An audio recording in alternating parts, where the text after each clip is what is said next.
Yo, Joe! Hey, hey, Wolfpack! It's G.I. Joe June, so we're celebrating with a surprise tier list. My ranking on all the G.I. Joe films. Yes, we have them. The good, the bad, and the live action. Got every G.I. Joe film so far, and we'll be ranking them all on this here tier list, from top best to bottom worst.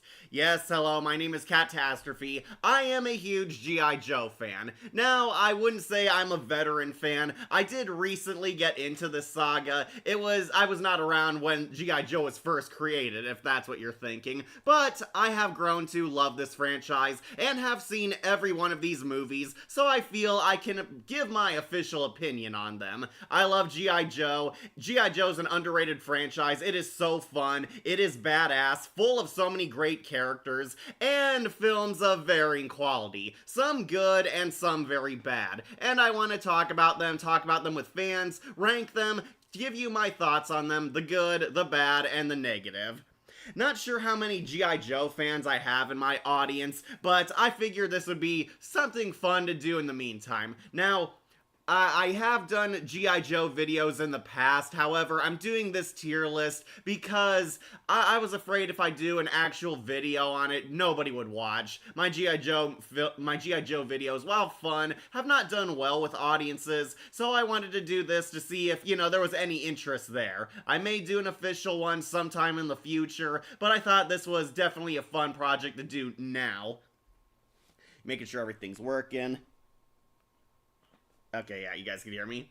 Yeah, sorry. Making sure everything's working. Yeah, I'm not certain how many G.I. Joe fans I actually have, so I decided to do a tier list instead of an official video. No disrespect towards the G.I. Joe fan base, of course. I love ya. Love this franchise, love these characters, love all the badass action. I'm just kind of worried that the video might not do as well compared to my other stuff. Also, number 2, there might be future G.I. Joe sequels in the future. I've heard rumors, seen Wikipedia articles, heard from Paramount that they're doing other stuff, that there's plans for more G.I. Joe videos, so I was also afraid if I did an official ranking, the video would be dated in like a year or two. Yeah, rumor has it there's gonna be a G.I. Joe Transformers crossover movie, a Lady J spinoff, a movie about Cobra Commander, a movie about Cobra Commander's son, and allegedly Dwayne "The Rock" Johnson is coming back for a sequel to Retaliation. Like almost, 15 years later? I know it is really late. Hey, Nate the Leaper, G.I. Joe. Yep, G.I. Joe is the name of America's top secret fighting force, created to protect America and the world from Cobra, a ruthless terrorist organization determined to rule the world. Yep, making sure everything works. You guys can hear me.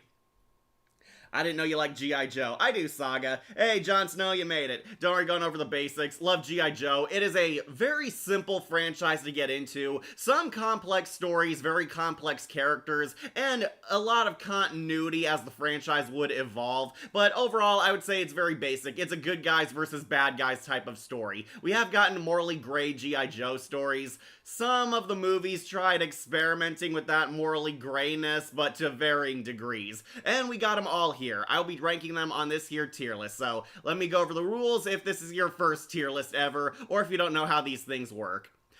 We will be talking about praising and even bashing each and every G.I. Joe film, good, bad, and the ugly, on this here tier list, and we gave them their own letter grades to make it easier to follow. Up top, we have S tier. These ones are the best of the best, the top troopers, the best soldiers, icons of this franchise, or just plain dumb fun films to enjoy. They are great G.I. Joe films, I like them, fans really like them, they're definitely an entertaining entry in this saga. They are the perfect ones in S tier.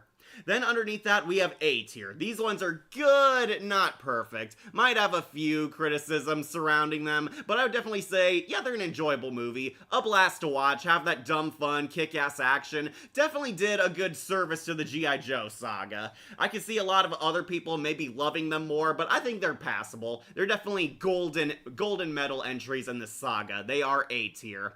Underneath that, we have B tier. These ones are silver medals. They're okay. they're fine, they're passable, they're not the worst thing ever. I could see a lot of people absolutely loving them, but I think they're just plain alright. They're okay, mildly entertaining, have a lot of good, but also might have a lot of bad. I think mostly the boring films might end up here. Like, I could see other people loving this Joe film, but I found it maybe kind of slow, really lacking in the character development, criticism that G.I. Joe has often suffered from, but I will say they are B tier. Underneath that, we have C tier. These ones are the bronze medals. They're below average. Could have been good, not the worst thing ever, but just plain meh, generic, kind of underwhelming, just a plain forgettable G.I. Joe film, and I honestly think we might see a few in C tier, but I didn't really get a feel for them. I didn't like them all that much. They're not god-awful like the Bayformers movies, but just really disappointing.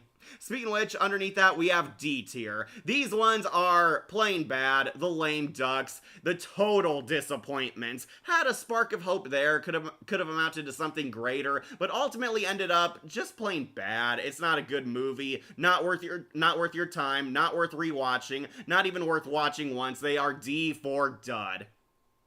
And at rock bottom, we have F tier. These ones are total losers. 0 out of 10. Worst films of the saga. They suck. I hate them. Fans extremely hate them. Critics hate them. People do not care about this type of G.I. Joe movie. And sadly, we might be seeing one or two faces down here, but just know F is for failure. And yeah, those are basically the letter grades. Very simple and easy to follow. Did not come up with creative categories this time around because I was uncertain how many G.I. Joe fans I truly have among my audience. Hi, Kat. So, G.I. Joe. Yep, Akira, we're doing this because apparently it's G.I. Joe June. I always thought July was G.I. Joe month, but no, we're apparently moving it to June. At least that's what all the G.I. Joe fans are doing, so I decided why not. I was considering doing this for 4th of July, but I might do Captain America instead, at request from Akira, one of our favorite followers. Hey, Kat. Hey, Akira. What I miss? Not too much Jon Snow. Yep, I do like G.I. Joe Saga. So, what are your favorite characters?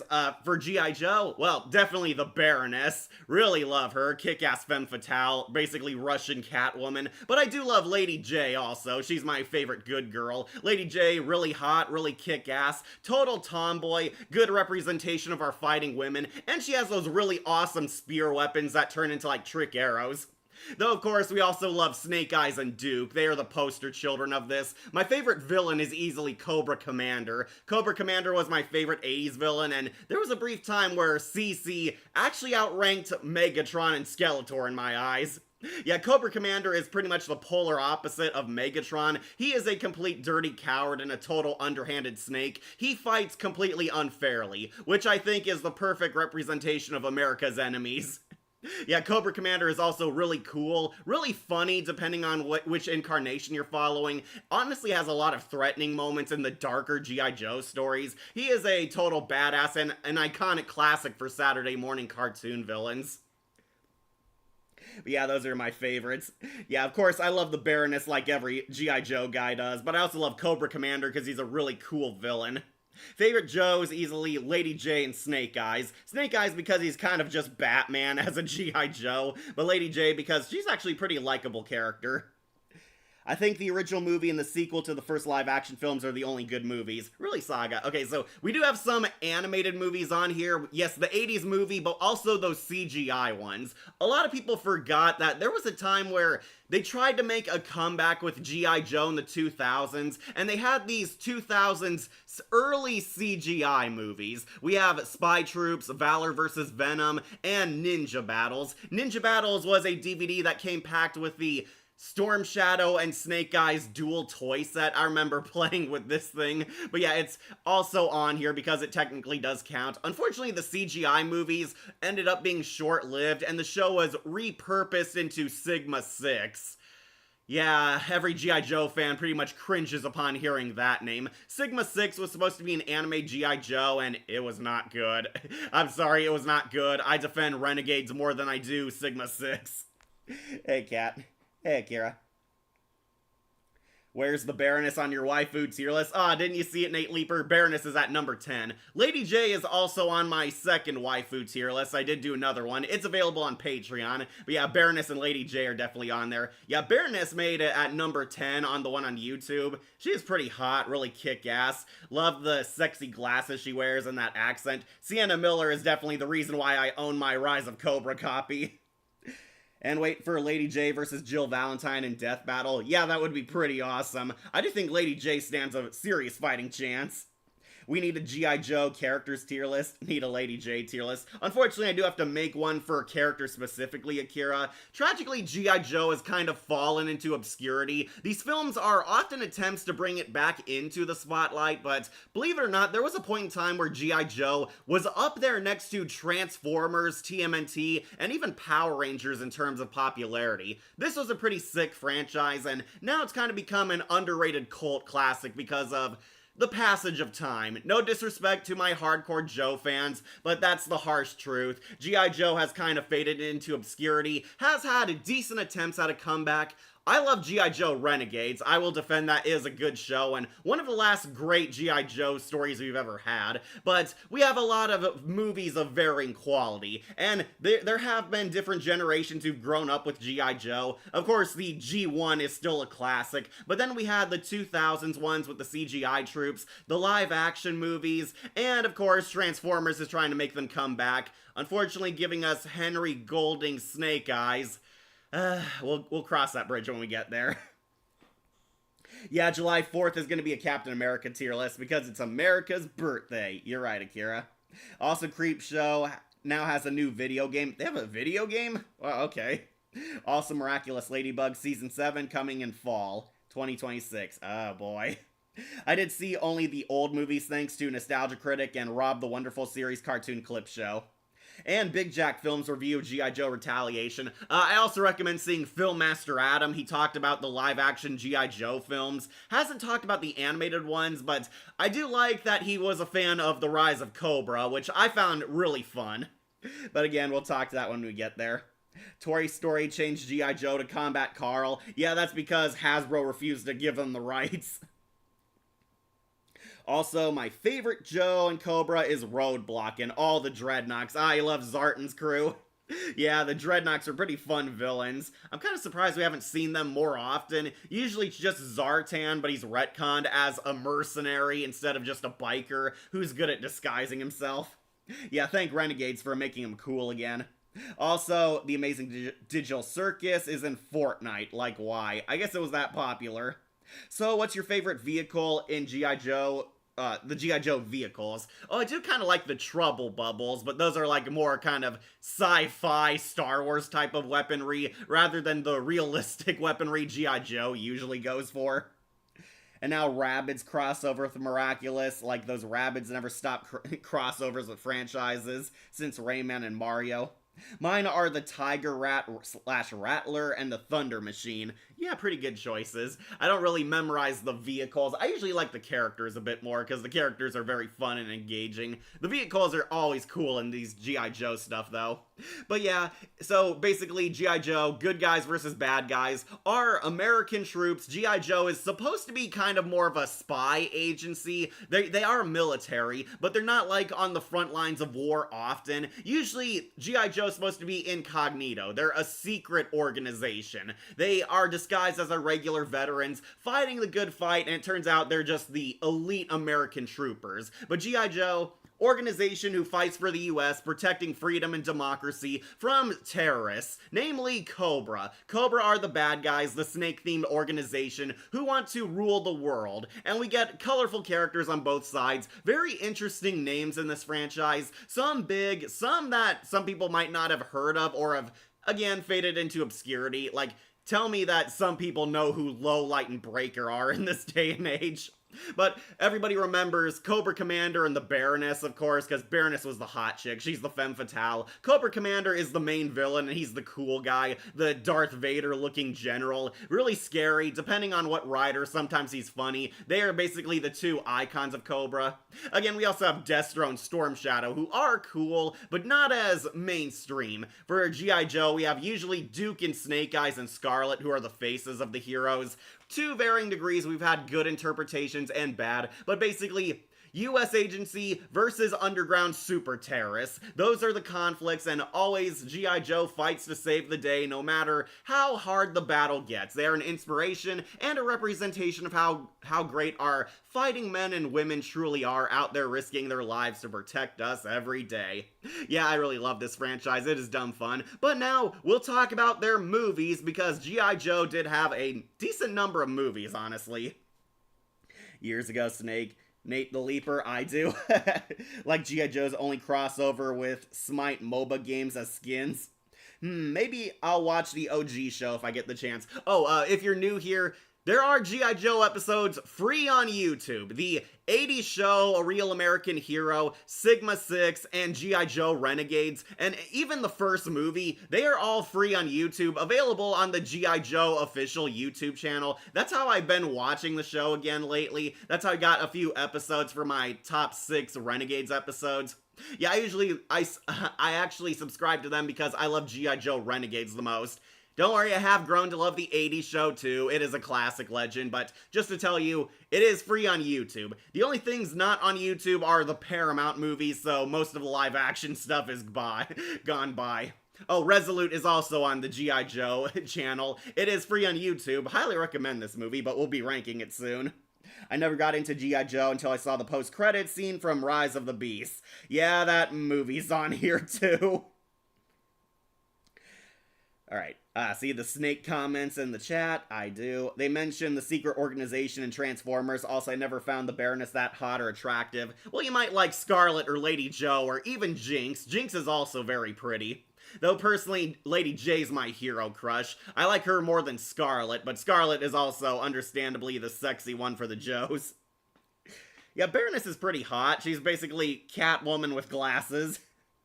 Like, why isn't there a G.I. Joe Telltale game? I do not know, Kira. I would kill to play one of those. I guess because a lot of the games are usually action-based, third-person shooters. Really, Renegades isn't on here? Well, I've been a son of the sewer rat's uncle. I meant to say tunnel rat. Yeah, Renegades is great. We're talking about the movies, not the show, so sorry, fans. A Real American Hero and Renegades and... unfortunately, Sigma 6 are not on here. Talking about the films, we got all the films, the good, the bad, and the Snake Eyes. So let's finally begin this tier list, talking about their first film, G.I. Joe the Movie. Cobra, Cobra, G.I. Joe is there. Yeah, this one going on S tier. Was there really any doubt? This movie is considered a classic. It is on par with the Transformers the movie, and I would actually fight and argue with people that I thought G.I. Joe's movie was a million times better than the Transformers movie. I know that's saying a lot, and the Transformers movie is good, but I always kind of like this one a bit more. A Real American Hero grew so popular that they finally got their foot in the door to get a mainstream movie, and it was kick-ass. This movie is really great, really wicked, actually good character development for a few of the Joes, namely, Lieutenant Falcon and Jinx get nice character arcs. We get to learn more about Cobra. We see the Cobra Commander's origin, or at least what was supposed to be his origin until retcons came, though the highlight is Sergeant Slaughter is definitely the MVP of this movie. Never mind any of the G.I. Joe or Cobra female characters are hot. Oh, you never found them hot, huh, Anime Night? You gotta see Google art. Like G.I. Joe was never shown in Death Battle. Oh, that's weird. You'd think they'd have Snake Eyes in there. Gray Fox from Metal Gear or Black Noir from The Boys. There was gonna be on a Stranger Things Telltale video game. Yeah, I heard that, but it was canceled because of you know why. Yeah, it was. We were supposed to get a Stranger Things Telltale game, and then that idea kind of fell through. Though, fingers crossed for The Wolf Among Us 2, allegedly coming this year. And it gave us my favorite line, I was once a man, once a man. Yes, that's one of my favorite quotes. Cobra Commander gets mutated in this movie. Alright, so, I do have to warn you, this movie has some very, very weird stuff in it. It is considered bizarre, even by G.I. Joe standards. Some fans do not like this movie, or it's still kind of hotly debated on how good this is, but G.I. Joe fights supernatural terrorists in this. Now, The cartoon has often had weird magic and absurd adventures from time to time, but this pretty much embraced it. So, Cobra Command is basically failing. They are losing facing the Joes until they're visited by the Cobra Law. The Cobra Law, I kid you not, are this underground society of demonic mutants who used to rule the world until humanity evolved and sent them packing to the depths of hell. They are led by this bizarre mutant freak monster, voiced by the greatest penguin, Burgess Meredith, named Globulus. Globulus has been playing the long game, trying to hatch a scheme to conquer the world so the Cobra Law can rise again and take it back. It turns out Cobra Commander was a former member of their species. The Commander is revealed to be this alien scientist who created weapons for the Cobra Law until one day he ended up horribly mutated and gained like 1,000,000 eyes over his face. Cobra Commander was sent up to the surface disguised as an ordinary human, and I use ordinary human very loosely, to lead a great armada of terrorist forces to destroy humanity and take over the globe. However, this backfired horribly on them because Cobra Commander has failed. So, Globulus, this is kind of a retcon. They implanted a idea inside Dr. Mindbender's mind to create a better soldier, this being the current leader of Cobra, Serpentor. Yeah, this is a lot of fan debates are gonna come in the chat or comments, but Serpentor was created to be a replacement for Cobra Commander. Again, G.I. Joe was a toy-based franchise, and they would boot out certain characters if they were unpopular, or if they wanted to sell new characters. Serpentor is the actual leader of Cobra Command at this point, and he was really a super soldier created by the Cobra Law to take over the Earth for them. Now, the time has come for Serpentor to meet his father, Globulus. They form an alliance where together they can combine their armies and forces to at last take over the world by mutating us all into reptiles. Yes, we're doing this again. How does this plot keep finding its way on our channel? They created a super weapon, a mutagen spore, that they plan to release in the atmosphere using Cobra's tech and the Cobra Law's high-class technology and forces to bathe the Earth in a radioactive mutant cloud spore to turn us all into stupid lizards so it will be easier for them to conquer and enslave us all.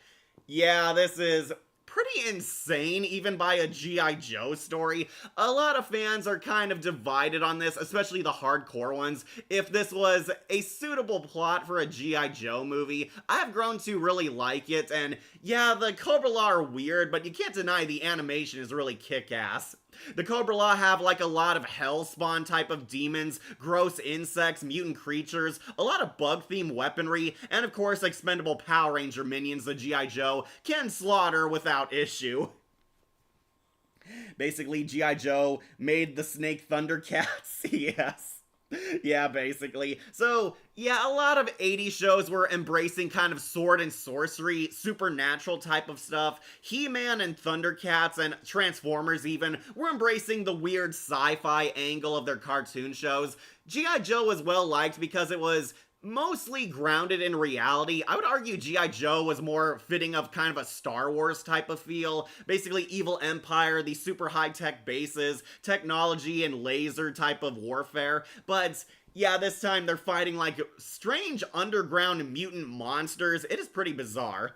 So the main characters of this movie are mostly Lieutenant Falcon and Jinx. Lieutenant Falcon is this total dick, this irresponsible soldier who basically undergoes his hero's journey in this movie. He is a total womanizer, a complete creep, a total dork, and does not take his job working for G.I. Joe super seriously. Under his watch, he abandoned his post, made it easier for Cobra to attack and invade. A few of the Joes get hospitalized, and Duke gets put in a coma in this movie. So this is like one of the most interesting behind the scenes stuff.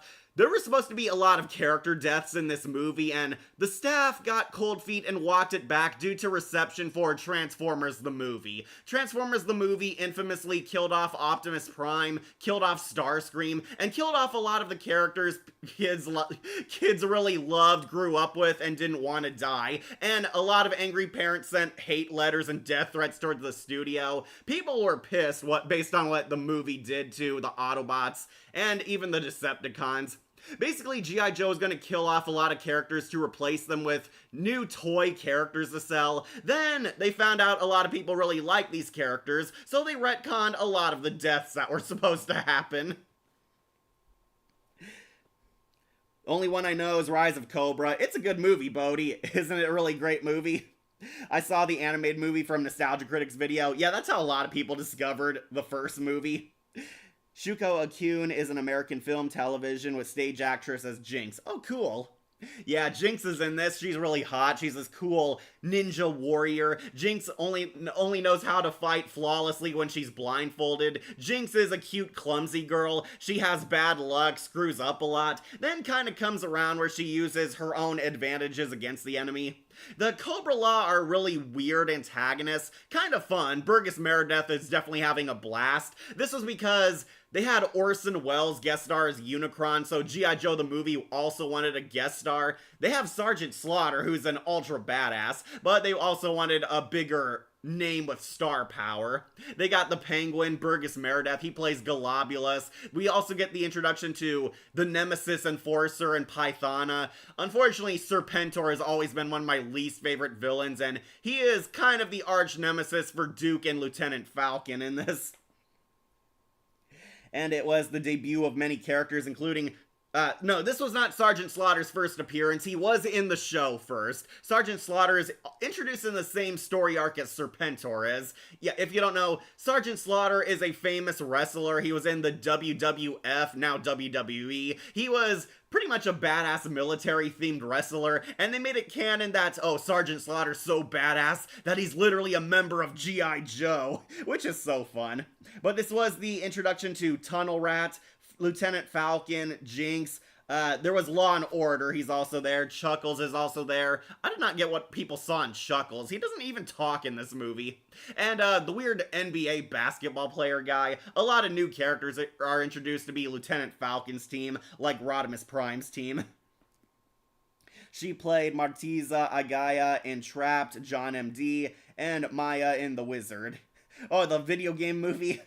Galobulus, I hope I'm saying that right, also appears in the Skybound Transformers comic. Oh, he does, okay. Okay, that's good, because Galobulus is only in this movie. He never comes back for the show, and Pythona and Nemesis Enforcer are both brutally murdered in the climax, so they do have an explanation why they never came back.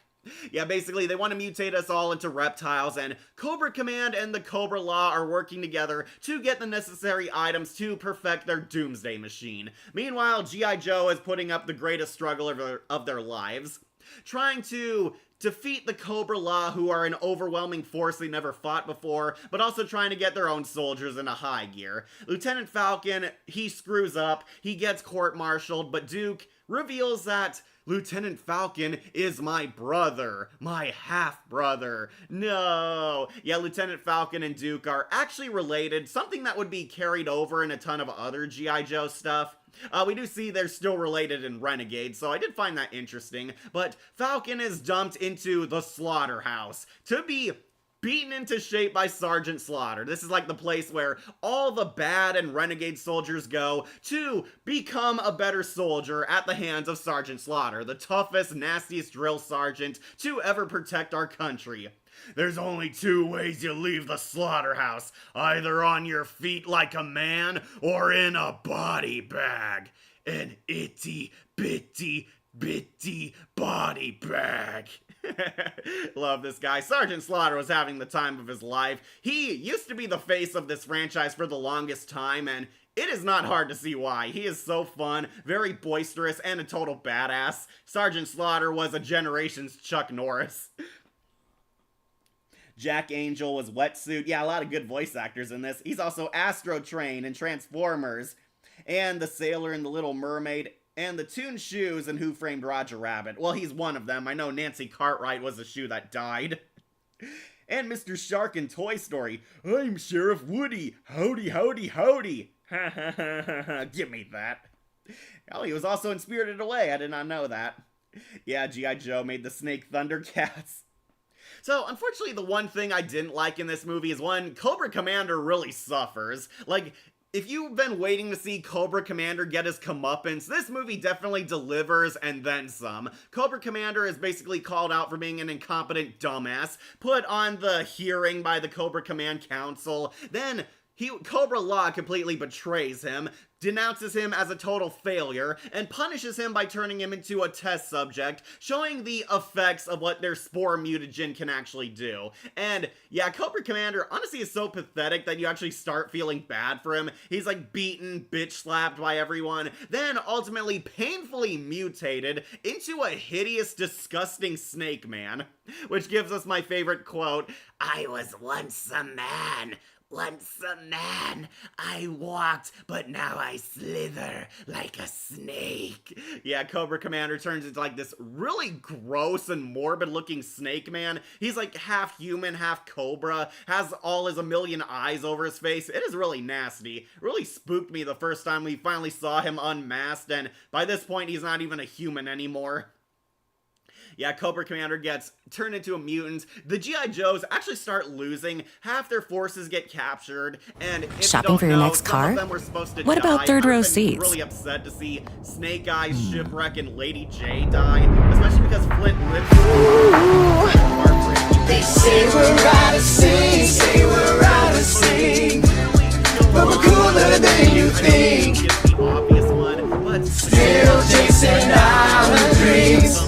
With millions of cars nationwide, Auto Navigator makes it easy to find the perfect one for you, whatever that may be. Gets horribly blinded from acid to his eyes and is forced to work with Cobra Commander. They escape and get to the Joes where he pinpoints their location for them.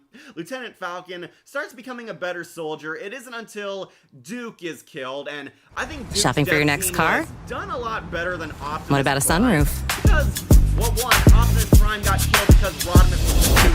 With millions of cars nationwide, Auto Navigator makes it easy to find the perfect one for you, whatever that may be. He gets caught alone, and Duke helps him. The two try to work together. They're fighting Serpentor. Shopping for your next but car? Serpentor, of course, What about cheats. third row He tries seats? to throw one of his snake spears at them, and Duke takes the spear to the heart for him. And They say we're out of sync, say we're out of sync, but we're cooler than you think. cute, hilarious nostalgia critic. Still chasing our dreams.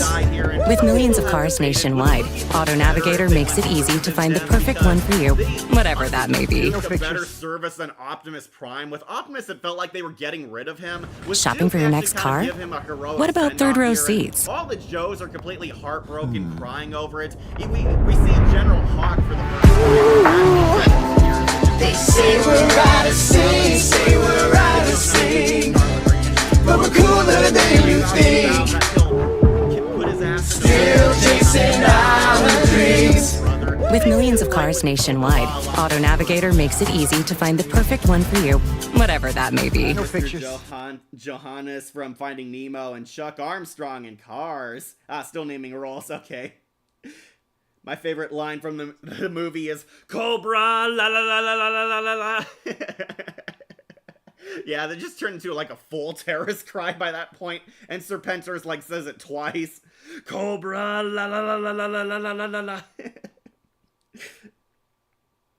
Also, why does the animation look like the 97 Spider-Man? I believe it was the same company. It looks really good. The animation has held up very well in this movie. I know a lot of people are iffy on old animation, even from the 80s cartoons, which really kick ass, but I think it moves a lot more fluid, and they took out a lot of the clipping issues a lot of the TV shows had. I think the animation does have a lot of style. It looks really gorgeous. Everything's blown up on the screen. Really nice.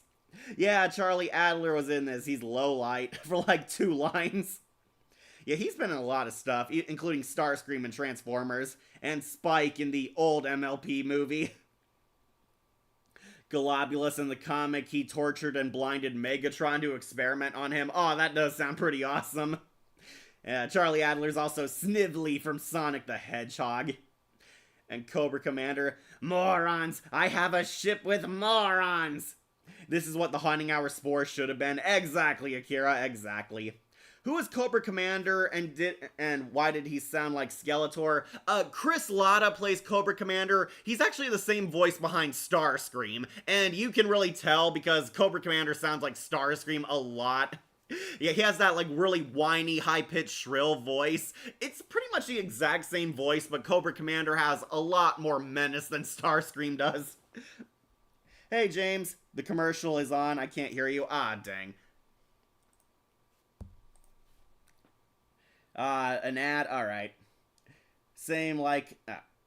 Alright, I'll read some comments while we wait for the ad to clear. Same like female Cobra Commander members didn't turn like Medusa or Mia from Monster Musume. Hey, the ad was on the whole time. Sorry about that, James. Same Kersey commercial. Yeah, I don't know why, but we're getting a lot more ads on these streams. Don't blame me, blame Team YouTube. We couldn't hear what you said. We can't hear you. Turn it off. I can't turn it off because those ads come off randomly. I could try reloading this just in case. Turn your ad off. You have to restart. Sorry guys, I can't control when the ads come on. I tried refreshing, see if that helped. Cat, turn your ad off. Optimus Prime, turn it off. Turn it off. Turn it off. We couldn't hear what you were saying. The ads were turned on. You didn't hear that? How slow are your comments? Yeah, sorry guys. Calm down, James. Sorry. Just please turn off the ad or do something. In fact, we missed stuff like Shipwreck dies. Okay, so, I'll have to repeat. I tried refreshing, see if that works. Some of the Joes were supposed to be killed off. Shipwreck was supposed to be killed off. Lady J was actually supposed to die. Snake Eyes was supposed to die, taking down the Nemesis Enforcer. And we all know Duke was supposed to die originally. There was supposed to be a lot of character deaths, and even the Cobra Agency was supposed to lose members. We would have lost Destro, the Baroness, Zartan, and the Dreadnoks. Namely, like... only Cobra Commander and Tomax and Xamot were actually gonna live past this movie. And fortunately, they did live in the movie. All the Cobra staff live. But we were supposed to lose, like, pretty much everyone. Most of the Cobra Agency was gonna die and be replaced by the Cobra Law.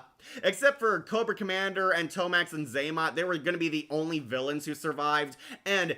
in the Joes, we were gonna lose a lot of mainstay characters. Like, Shipwreck was gonna die, Snake Eyes was gonna die, Lowlight was gonna die, Lady J, I would've cried if she died. Lady J was gonna die, Roadblock was actually gonna live but be blind forever, but they walked back a lot of the character deaths because of reception to the Transformers movie.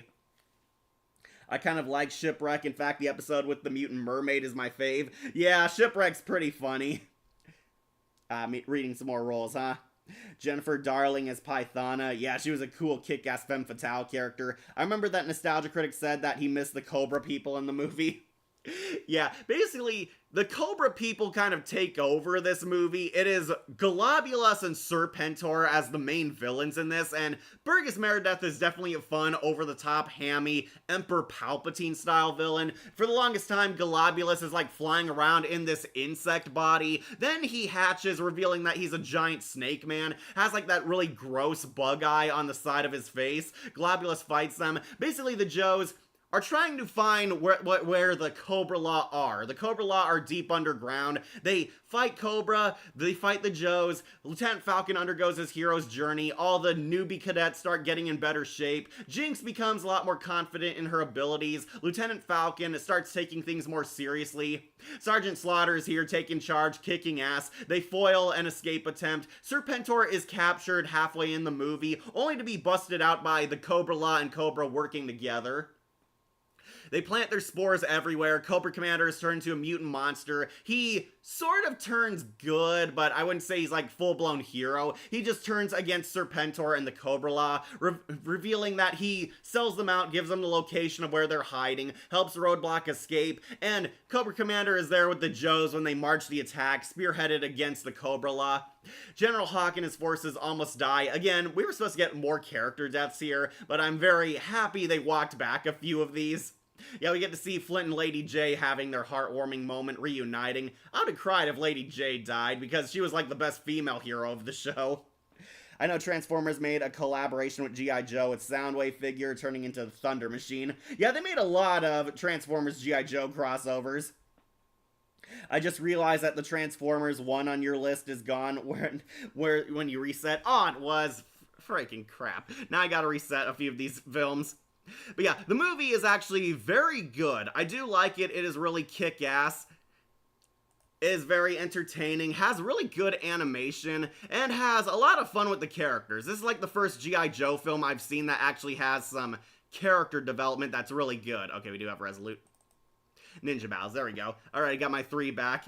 Don't know why they disappeared, but yeah, I reset. They're here, guys, they're here. But yeah, I love G.I. Joe the movie. Really fun, really kick-ass. Of course, this leads to a badass climax where they're trying to stop the Doomsday Machine. Lieutenant Falcon, Jinx, and Sergeant Slaughter are the main hero trio here. We see Sergeant Slaughter fist fight and wrestle with the Nemesis Enforcer. Really kick-ass duel. Nemesis Enforcer is built up as this huge, unstoppable juggernaut until he meets the Sergeant. Now he's in for a slaughter. And Jinx has a sexy cat fight with Pythona. Pythona's the evil snake woman with the weird, gross, kind of Lovecraftian weaponry. Jinx finally wears her blindfold, fights in hand-to-hand combat, and manages to kill Pythona. And of course, Lieutenant Falcon fights Serpentor. The one character I wish would die. I wish Lieutenant Falcon killed Serpentor, but no, he throws his cape into a fan blade. He ends up choking and running away.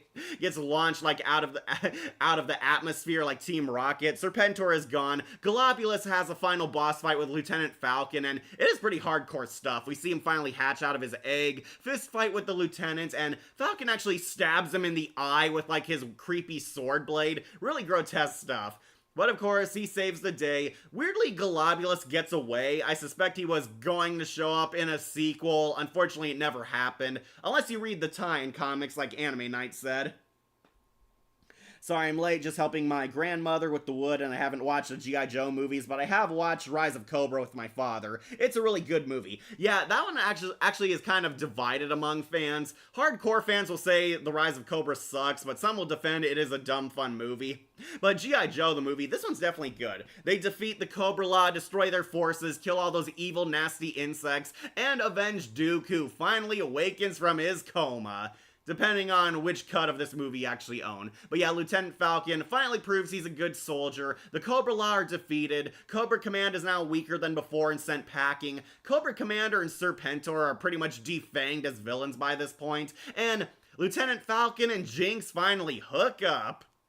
Yeah, they tease that they had feelings for each other, but Falcon was kind of a dick, so she never loved him up until the end of the movie because we gotta have our cool male and female hero finally kiss. I kind of like their relationship, honestly, but yeah, it's kind of last time we also see them in this incarnation.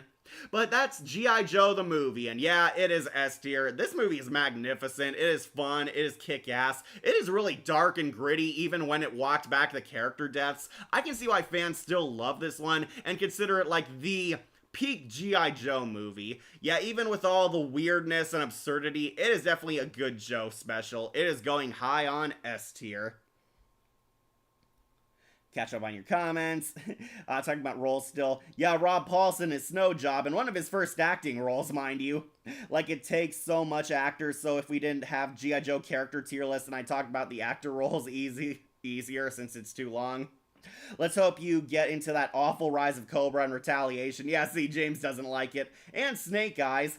Imagine G.I. Joe or Power Rangers in Sonic Racing Crossworld. Lady J or RPM Rangers as DLC. Hey Kat, I found a series that your brother Wolf would like, The Wolf King, available on Netflix. I'll recommend it to him. But depends, Wolf and Kat have Netflix. Yeah, we kind of don't have streaming shows anymore, they're just too expensive. But this movie, really kick-ass, going on to S tier. It is a Joe masterpiece. And it might be #1 on this tier list because now we're gonna get into some rocky terrain. But yeah, I like this movie, fans like this movie. It still holds up after all this time. Easy S tier. Gold medal.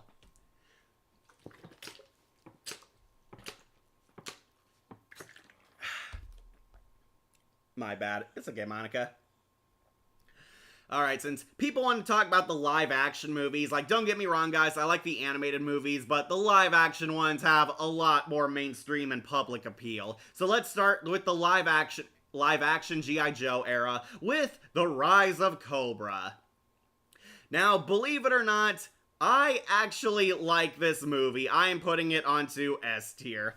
Yeah, I know, prepare for flame wars, prepare for angry comments, prepare for everyone questioning my Joe card, but I can't help it. I really like this movie. It is dumb fun. It is so cool. It's so action-packed, and actually did some fun and creative stuff with the G.I. Joe cast.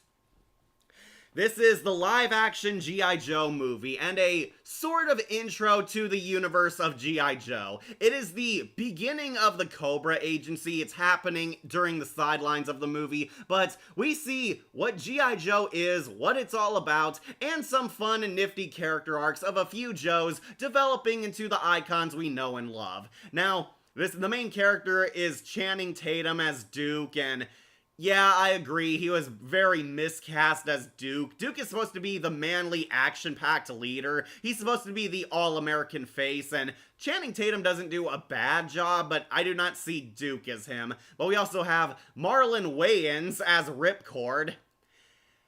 Yeah, but as a scary movie fan, I do like Marlon Wayans. I do think he's actually funny, but he's like the goofy black best friend sidekick. He does have his badass moments, and Ripcord is the one who has the romance with Scarlett in this movie. Some fans don't like that, but wait till we get to the other romance in this movie.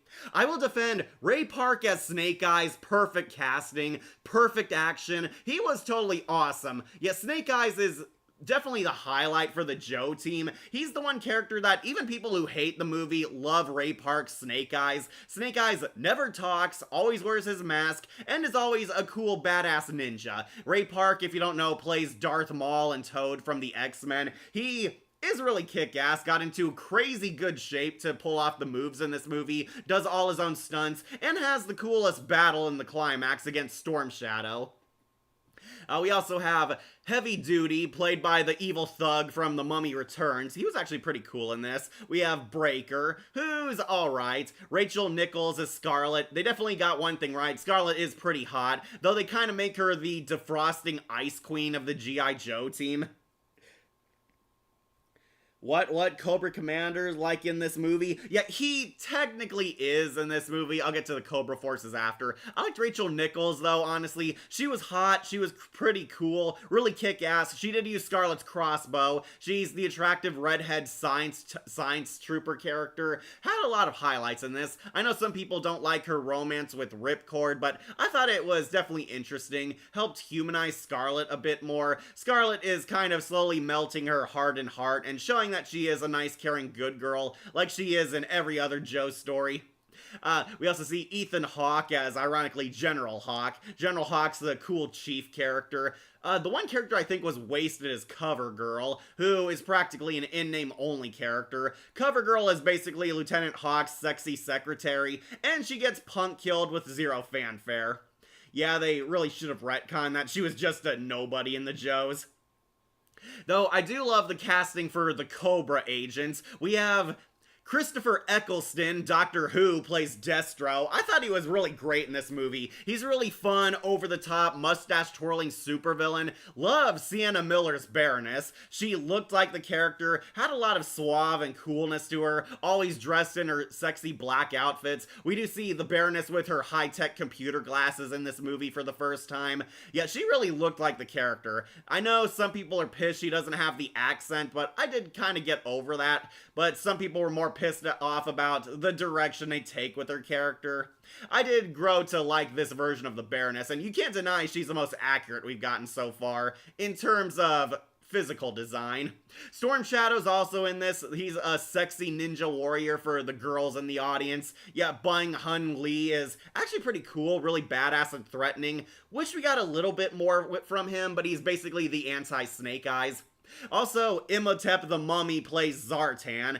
Really weird casting choice there, but he did kind of grow on me. He doesn't really do a whole bunch in this movie, but he gets a setup for a bigger payoff come the sequel.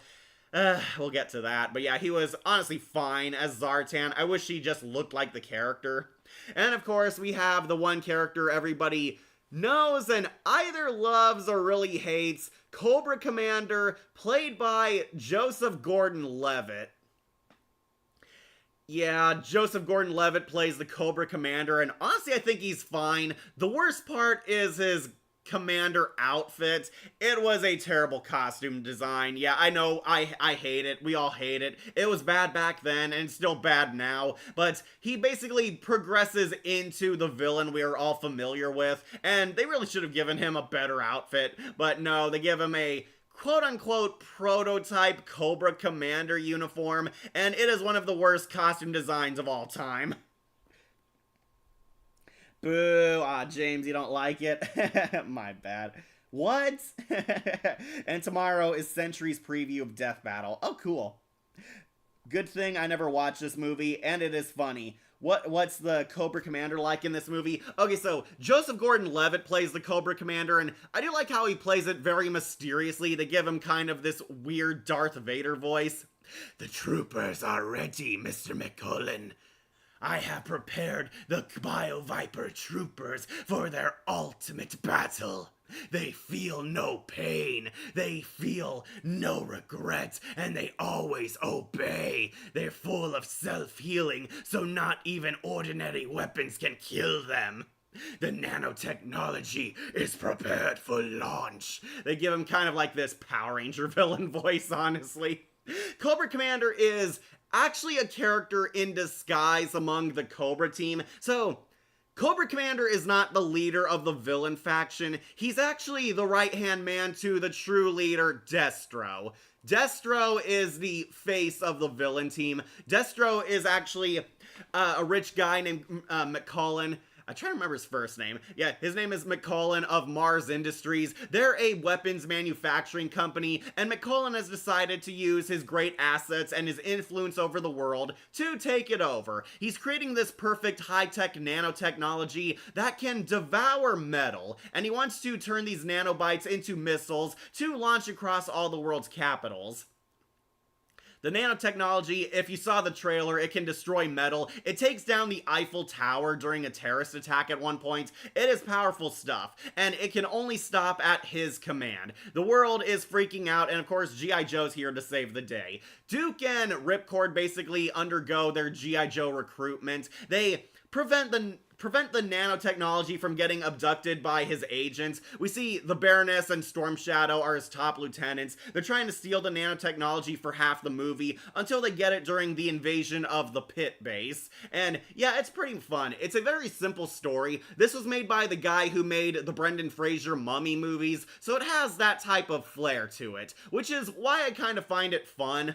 Like, some people don't like it because they think it's a disservice to everything great about G.I. Joe, but one, it's part origin movie, and two, it's also kind of a simple dumb fun adventure that's a tribute to the cheesiness of the 80s cartoons, and that's kind of why I like it. The movie does have its serious moments. It's not like the current He-Man movie that's out where they keep poking fun at the franchise. No, it's embracing its roots, embracing everything great about G.I. Joe and Cobra, having a time of its life with it, but also having some light-hearted moments here and there, like when Marlon Wayans gets the iron suit and he's fumbling around in it. I do like that it does have some tongue-in-cheek humor like that, but not to the point where it's mocking the fans for liking this in the first place.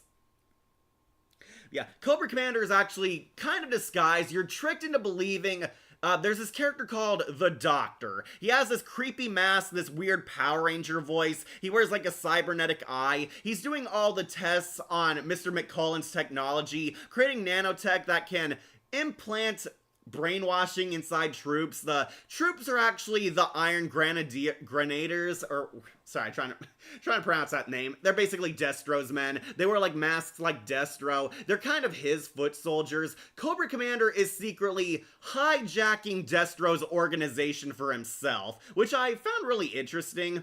They are like telling you, no, Cobra Commander is not the founder, he's the usurper. He's a literal snake lying in wait, hence the rise of Cobra type. title. The Doctor is played by Joseph Gordon-Levitt, and the movie tries to trick you into thinking he's Dr. Mindbender. Dr. Mindbender is usually the go-to mad scientist character for G.I. Joe. He kind of dresses in a similar fashion to him, is meant to make you think it's him. He is revealed to be using Dr. Mindbender's identity for his own scheme. There is an actual Dr. Mindbender. He became friends with Cobra Commander, but there's a twist revealing that Cobra Commander is actually Duke's best friend. Cobra Commander and Duke served in the military together, and Cobra Commander was believed to have died in Afghanistan. He was a science officer who was sent in to steal technology from terrorists. However, when they arrived there, he was awestruck by what he saw. He was fascinated by the technology, what it can do, and its destruction, and he meets the real Dr. Mindbender there. Dr. Mindbender offers to take the commander as an apprentice, and basically traps him in a bomb shelter once the place is about to get nuked. Cobra Commander was presumed dead, but no, he survived and became scarred, kind of Darth Vader style. It turns out his disguise is also a breathing machine hooked up to him. He is actually Rex Lewis, the brother to Anastasia, the Baroness, and also Duke's best friend. And yeah, this also leads us to another twist that a lot of people did not like. The Baroness is actually Duke's ex-girlfriend. The Baroness used to be a girl named Anna Lewis. She changed her name and her appearance. Sienna Miller is pretty hot in this movie. I do like her. This character does feel a bit fanficky, even by G.I. Joe standards, but Anna Lewis and Rex were both very close to Duke. Duke lost her brother in the war, and he blamed himself for it. Hence why he broke up with his beloved Anna. Anna was completely heartbroken by this, and Rex, really surviving, brainwashed and drugged his sister into becoming a femme fatale who he pimped out to Destro in order to get inside his terrorist organization. Yeah, it is a pretty weird and wild twist. But yeah, the Baroness is actually brainwashed under control by Rex's nanotechnology and being pimped out by her own brother to Destro in order to gain his trust.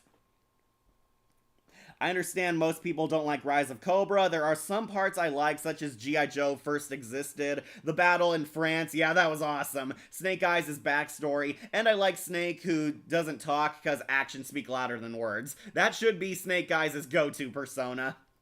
When is the Final Destination remake for the movies and death? I still gotta watch Bloodlines. Yeah, I know, I still haven't watched it, and I do have to rewatch a few of the deaths. I meant to say actions speak louder than words. That's what I figured, Snowstorm. I made chick-flavored hot dog as ground chicken from a hot dog. You like the live-action G.I. Joe movies? Boo. We're not done yet, James. I said I like the Rise of Cobra. Don't worry, got some choice words for retaliation, and especially Snake Eyes, but I like the first one. Have your official geek card suspended. No, it's mine, James. Didn't the Baroness have a boyfriend, some guy with a metal head or a jaw? The Baroness's canon boyfriend is Destro. Destro has a metal face. He wears like a metal face mask over his real face. Depending on the continuity you follow, there are different stories as to how he got his chrome dome, but here we see kind of the origin for it. Christopher Eccleston goes throughout 90% of the movie without the Destro mask, basically building up to when he gets it. And I will say I wasn't disappointed in how he got it. But yeah, Destro is usually the Baroness's lover. Instead, Baroness is Duke's crazy ex-girlfriend who got recruited by terrorists to be a badass femme fatale. And yeah, Sienna Miller, definitely a bombshell in this. She's cool, she's hot, really fits the character. She looks like the character, does have the personality of the character when she's written as a villain, but some people do not like the twist that the Baroness is actually formerly in love with Duke and still has lingering feelings for him. And yeah, this leads to Duke and the Baroness reuniting and falling in love again by the end of the movie. It feels like they wanted to give the Baroness a redemption arc because, well, a lot of guys love the Baroness, and basically they have this I can save her kind of crush on her. I will say I am kind of impressed the movie went that far with the character, but I understand some fans disappointed that they wanted her totally like how Anastasia usually is. Well, it's fine. The live-action G.I. Joe movie, the first one, could have been worse. Cobra Commander could have been Jared Leto. Okay, so I honestly didn't think Joseph Gordon-Levitt was that bad. He's definitely a lot younger than the Commander usually is, and the twist with him was pretty bizarre, but they're trying to basically build up getting that awesome Cobra suit where he, like, covers his body completely. It was definitely not a bad casting choice, Monica. Fair. Yeah. Like, I wonder why Sentry fights Superboy Prime, as Superboy Prime never has some screen time in the DC animated movie universe, never used him in Crisis on Infinite Earths. Dr. Mindbender, who is he? He is usually the go-to mad scientist for Cobra. Dr. Mindbender is an insane weapons creator. He is basically the primary doctor for Cobra. Depending on what incarnation you follow, usually his appearance changes, but here, Mindbender is like a renegade mad scientist. They set him up for a sequel, but still haven't followed up on him. Basically, Mindbender was building weapons for Destro. He got ambushed by the military, but he met Rex Lewis before he became the Cobra Commander, and he offers to show him everything, take him under his wing as an apprentice. And apparently, Rex took him up on that offer, they became best friends, and Mindbender, I guess, allowed him to hijack his place at Mars Industries, hence how he infiltrated Destro's higher council command. But yeah, basically, Mindbender and Cobra Commander became best friends, and he infiltrated Destro's organization, slowly turning it into his own. So, Winter Soldier, if he got the bad ending, yeah, kind of. Cobra Commander is Darth Vader in this movie, kind of. He has, like, severe burns, and he's wearing, like, a fake wig and, like, stuff over him, like, hiding his, like, mechanical parts. We see the Doctor has, like, a robot eye, and he has, like, this weird breathing mask on him, giving him Vader breath. He kind of, like, breathes like him, going, visitors. Like, breathing very heavily through it. Kind of a Darth Vader type of design.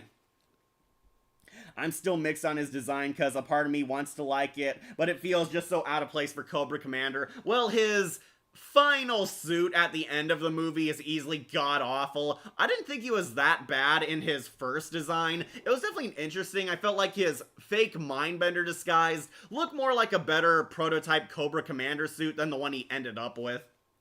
Baroness versus Vega for Street Fighter could be cool for Death Battle. I still want to see Baroness versus Cammy. Or Black Widow. Yeah, she could definitely fight Black Widow. Or Madam Hydra. Apparently, Cobra Commander and the Baroness were actually inspired by Baron Zemo and Madam Hydra at one point. Or Safari from Miraculous. Since they both wear glasses and they're lady assistants to the main villain. Oh, wouldn't it make more sense for her to fight Natalie than Akira? At least these G.I. Joe movies are better than the Masters of the Universe. Which one? 2026 or 1987? Yes. Yeah, those movies are pretty bad. Yeah, G.I. Joe, this movie does have some funny, jokey moments, mostly when it's Marlon Wayans on screen. For the most part, Channing Tatum actually plays this dead seriously, which I do kind of respect him for it. The movie does have kind of this cartoony feel to it. Cobra Command, or I should say Destro's forces, are portrayed as kind of Saturday morning cartoon villains. They have like a secret underwater base. It looks like kind of a Star Wars set, have like an army of troops that all look like Destro in this movie. By the end, they all like turn into Cobra Troopers. But yeah, they're setting up that this is the first terrorist organization. Destro used to be in charge until Cobra Commander infiltrated him and usurped his crown. Who will play the Baroness in future animated G.I. Joe cartoon? Oh, Grey DeLisle has played the Baroness before, Akira. Grey DeLisle plays the Baroness in Resolute. Or Christina V with her Veronica voice.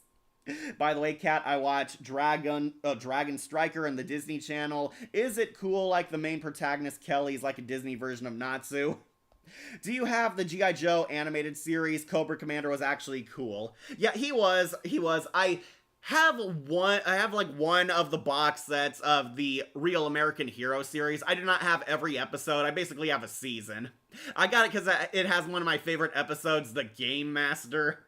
It is an interesting episode to say the least, and I got it because of the Baroness. But I also like the Dude Ranch episode where they go to infiltrate a ranch and Wild Bill falls in love. I'm mixed on the Baroness's backstory in the movie, but in my opinion, they should have given her a redemption arc. I know it'll get her killed by Destro, but still they should have fixed it to be more better. Okay, so yeah, this is one of the biggest negatives fans dislike about this movie. The Baroness is not actually evil. She is mind-controlled. She's like Cammy from Street Fighter. She is actually a good girl who got brainwashed by both Destro and especially her brother, the Cobra Commander. Cobra Commander, jumped her in her sleep and implanted mind control nanotechnology into her brain, forming her into the perfect obedient soldier. He basically pimped her out to Destro to gain his trust, and Baroness is basically a brainwashed slave. She's not actually evil, she is a tool. She's being used. Her villain personality is basically all her anger towards Duke, anger towards her brother's death, and all the pain she's felt in life. It turns out there is a way to save them though, because Duke finds out Baroness is Anna. They used to date, he broke up with her because he blamed himself for causing her brother's death. In reality, this was not his fault and the brother was not dead, but that's basically the twist. They fight Cobra throughout the movie. Cobra Command infiltrates the pit. They steal the nanotechnology. They reforge it into bombs. The Baroness actually got her code name because she's dating an actual Baron in this movie. The Baron is actually a scientist who, it turns out, she's been playing the long game, seducing him so he would help her activate the disarmed nanotechnology in these missiles, because he works at a civilian laboratory with microtechnology. Yeah, I know that is kind of a huge stretch, but it's G.I. Joe. Baroness and Storm Shadow reactivate the nanotechnology missiles, convert them into weapons that can terrorize basically the globe, and they destroy Paris with it. You see that in the trailer. The nanotechnology disintegrates the Eiffel Tower. These nanotechnology machines eat metal, and they do not stop unless you activate a kill switch. So, a lot of cool action. I do love the Battle of Paris. It is definitely a highlight. We finally see G.I. Joe and Cobra agents fighting each other, kicking ass, high-speed car chases, running across buildings, blowing stuff up. Marlon Wayans actually being pretty funny. When are we gonna have a Baroness tier list? Once I watch Sigma 6 again. You mean Dick Capper, a clone of Cammy? Yeah, kinda. The movie was awesome. Not to me, says James. Yeah, they fight. Duke ends up getting captured. He hits the kill switch that the Baroness was carrying. They save Paris, or what's left of it. Duke gets captured by Destro's forces and taken for interrogation. Meanwhile, the Joes finally get into shape. Marlon Wayans starts taking things seriously. They work together, and they find out where they are because Duke is still fighting from the inside. Duke reunites with Anna for the first time. Anna is very much a woman scorned by this point, is upset because Duke left her. She felt betrayed by him. Duke reveals that he wished he could have fixed things, and the Baroness and Duke kind of fall in love all over again. Doctor Who is trying to rub it in his face that, oh, your girlfriend's mine now. And Cobra Commander is kind of playing dumb, acting like he doesn't recognize Duke, but says some very personal things towards him, kind of Arkham Knight-ish. Arkham Knight-ish, yeah. Basically, Anna gets her memories slowly back. She remembers Duke, remembers how much she loved him, all the good times, and Baroness can't bring herself to execute him. Duke is taken to be reforged into a Cobra soldier, and Cobra Commander reveals himself that he's Rex. He was his former best friend and he turned evil. Rex, you're alive? Moving ceremony, right?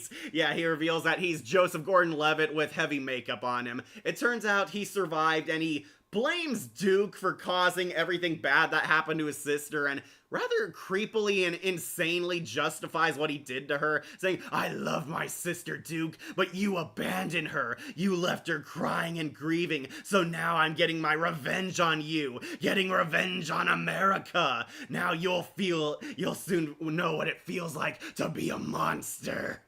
Yeah, really insane stuff. I kind of wish it was a bit better explained, but Cobra Commander is really projecting a lot of his issues onto Duke, considers him the one who ruined his sister's life when it was him who brainwashed her. But yeah, they Anna breaks free of the brainwashing, helps free Duke, they have their big damn kiss, but it turns out she's being mind controlled by her own brother. Her brother has microchips controlling her mind and has a kill switch where he could kill his own sister if she ever defied him. Again, he's trying to suggest Duke is the monster. Destro finds out. Destro, complete butthurt. He's been totally cucked by Duke. Like, she was supposed to be mine, but she chose you. She chose you over me. Destro tries to kill Duke in a fit of jealousy, but they fight, it causes an explosion, and it completely burns Destro's face. Cobra Commander loses the kill switch in the explosion, and Duke finally frees the Baroness, turning her back into sweet, caring Anna. And yeah, this is basically the Baroness redemption arc. Baroness was not entirely evil, she was just being used by those evil boys as a puppet. Duke and the Baroness have their kissing romantic moment, and yeah, some fans did not like this. I can understand not enjoying that the Baroness got a lot retconned about her, but I wasn't too shaken up about it. I thought it was like kind of sweet, added a romantic layer to the characters. Admittedly, they probably should have chose someone other than Duke to be her love interest. Especially because she has flirted with Joes before, and Steeler actually hooks up with her in a multiverse. But yeah, it turns out the Baroness is not evil, she was being mind controlled, and she turns into a full-blown badass good guy helping Duke escape. The Joes attack the underwater base and try to destroy them. Destro launches the nanotech missiles to destroy all the superpower nations. It's against the US, China, and Russia. They destroy one of them, but Ripcord takes an experimental jet to go destroy the other two, heading for the US and Russia. Finally gets his romantic moment with Scarlet. Ripcord and Scarlet kiss before he goes into the super duper toy vehicle to go destroy them. And basically we end a lot of character arcs. Snake Eyes fights Storm Shadow. Storm Shadow finally dies. We do see their origin all throughout the movie, which I do like because Snake Eyes is not a mainstream character like Batman or Spider-Man, so we really don't know much about him.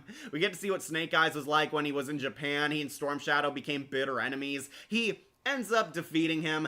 I'll go into more detail on Snake Eyes' origin when we get to a certain movie coming forward, but I thought it was pretty nice. And Scarlet and Breaker managed to dismantle the base. It's all coming down. Big fight scene. Cobra Commander escapes in his submarine, which has the Cobra logo on it, and he helps save Destro, who's severely burned, by injecting him with more nanotechnology, which gives Destro his metal skin.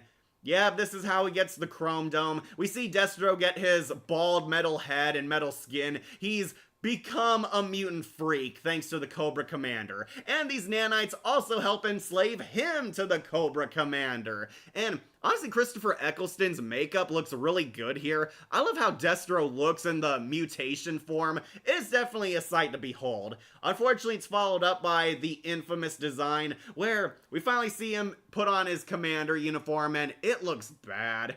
You will now address me as Commander. And it's this weird space helmet looking thing with like blue water flowing through it. They also show like the pupils in his eyes. I heard that they were originally going to give him his blue hooded look, but they ended up not using it because some people felt the hood looked too much like a Klansman type of look. Yeah, don't ask me why. They thought it looked too much like a KKK member, so instead of just giving him his badass battle helmet with the mirror visor, they decided on this design. But yeah, Cobra Commander finally becomes who he is and takes over the organization. Unfortunately, his rule is short-lived because the Joes are stopping him. The Joes destroy the underwater base, big underwater Star Wars fight scene. All the characters get their happy endings to their arcs, fulfill their mission. We see Duke and the Baroness ambush the submarine, but he reveals that he's brought the whole US Army. You're gonna surrender right now. You and what army, Duke? My army. And all the underwater forces surround Cobra Commander and send him into prison. You have not won, Duke. Our game has only just begun. And I'll be waiting. Cobra Commander and Destro are locked in their Star Wars prisons and end of movie. But yeah, we get a happy ending. The Joes win. Duke and Ripcord are officially accepted as G.I. Joes. Snake Eyes gets his happy ending defeating his ex-best friend. The Joes are now happy, reunited. Cobra Commander's defanged, and Duke and Baroness share a kiss. Anna is in the hospital getting treatment to purge the nanites out of her system, but she apologizes to Duke, makes amends, and they share their big, lovely fanfic kiss. And everything ends all happily ever after. Until we get to our twist ending. So, this was set up in the movie, but followed up at the end. They gave Zartan a special surgery to give him the ability to shapeshift, and Zartan is now the President of the United States, leading us into Retaliation. It's actually a pretty cool ending. I was very curious if they would get a sequel, and thankfully this movie did make enough money to get Retaliation. Unfortunately, the follow-up sequel will be a big disappointment. But yeah, I think this movie is really fun. It is so interesting. I like what they did with the characters. I know it's controversial, but I mean, the G.I. Joe characters were very flexible. I could see them doing new and obscure stuff with these characters. It definitely led to a lot of fun moments. The action is really kick-ass. This action looks more better and intense than a modern MCU movie. And of course, Ray Park's Snake Eyes is the highlight of the Joe team. You want a Baroness tier list? I'd love to do that. I just gotta watch Sigma 6. G.I. Joe Resolute, what's that I was talking about? Cobra Commander was cool in there. Yeah, he definitely was. Yeah, he was. Resolute is an animated movie. We'll be getting to that. I might end the tier list on that, honestly, because it's a great high note. But if you don't know, Resolute is also an animated G.I. Joe movie, kind of in a similar vein to Genndy Tartakovsky's Clone Wars. It's a bunch of micro shorts that were sewn into a film, but it is a really kick-ass adventure that perfectly represents what's great about this saga. Yes, Ladybug and Cat Noir didn't save Paris when the Eiffel Tower was destroyed in the G.I. Joe era. Paris can't get any peace due to the villains from G.I. Joe and Miraculous. No, they cannot. I still hope that the Transformers crossover is not canceled. Sources say it's gonna be canceled, but I have no idea. Oh, it's still going. Okay. Like, could we get a line, "I love my sister" clip for the future review? I loved my sister. Yeah, have to find the right context, Akira. Right context. Like if Tanjiro and Andros get annoyed by someone taking their sisters. I hope Thomas Astruck doesn't steal Baroness's design for Natalie's third akumatized villain design. Well, Thomas Astruck is struggling right now. Just to bring up the Mystery Inc., do you think Mr. E, aka Ricky Owens, originally was going to make a Creation X at some point before he created Destroido, but it happened anyway since Pericles ended up in prison? Yeah, that is a pretty interesting question. I do believe Mr. E was going to use his company for good until he felt the betrayal of his best friend. Wait, is G.I. Joe a Marvel comic? It was, Akira. At one point, G.I. Joe was Marvel. They got bought by a different company. I believe IDW owns them now, but time will tell if that's still the case. Yeah, it was a comic. G.I. Joe started out as a comic series before it got its own cartoon show. Yeah, similar to TMNT, a lot of people forget G.I. Joe was a comic saga. It got a lot more media portrayals, and a lot of people assume it was just a cartoon first. No, it was a comic. It was a comic. Okay, by the way, when are we going to have Power Rangers Holiday Specials tier list? I don't know, but let's hope the Samurai Holiday Special stays in F. Okay. I'm making sure I caught up. Okay, so I like Rise of Cobra. I know it is not a perfect representation of this saga, but I think it is just a dumb fun action movie. I would say it's a turn your brain off type of movie, but honestly I had my brain on. It was still pretty fun. I do like some of the things they do with the characters. As infamous as the Baroness retcon is, I've grown to attach to it. I know it's not accurate G.I. Joe, but I accept it as its own thing rather than an official canon part of the saga. Ray Park's Snake Eyes was awesome. I love Cobra Commander's origin in this. They definitely did make him cool. Joseph Gordon-Levitt was very good at acting as the Cobra Commander. His costumes definitely needed improvement. Christopher Eccleston is definitely fun as a hammy villain like Destro. We get to see Storm Shadow in cool, intense action. And you all know I love the Baroness. Sienna Miller honestly cemented that more in spite of the writing. Baroness looks cool, acts cool, very suave, very sexy. Definitely a total classic femme fatale, and this movie enhanced that. The Joe's origins honestly isn't too shabby. I do accept that it's kind of introducing new new audiences into the idea of what G.I. Joe is, and I think they did a pretty good job, all things considered. Definitely had a lot of fun with his premise, a lot of kick-ass action. Some effects really hold up well after all this time. I own this movie on Blu-ray and it still looks pretty wicked. And it does lead to a more infamous sequel, but all things considered, as a standalone movie, this is a dumb fun film. It's not as good as the animated movie, because what is? But this one I like. I like Rise of the Cobra. I don't care what anyone says. It is fun. It is a blast. It has so much fun with everything about G.I. Joe. It does a decent job introducing these characters to newbie fans like me at the time, and yeah, I think it was actually good at showing off why G.I. Joe is still fun. Definitely an S-tier movie. I defend it. Rise of Cobra, definitely an S-tier Joe classic. It did? Yes, it did, Akira. Yeah, Zeo had a Christmas special, one of the most infamous episodes of the saga. I got the idea since I was rewatching the show, but the idea of Ricky Owens building Creation X before he created Destroido, but like Mayor Jones said, Pericles was planning to betray his friends. Okay. Alright guys, gotta use my first restroom break, but let's get excited for either Retaliation or an animated flick. Tell me what you guys want to see next. Do you want to carry on with The Rock sequel, or one of the cartoon flicks? I'll be right back.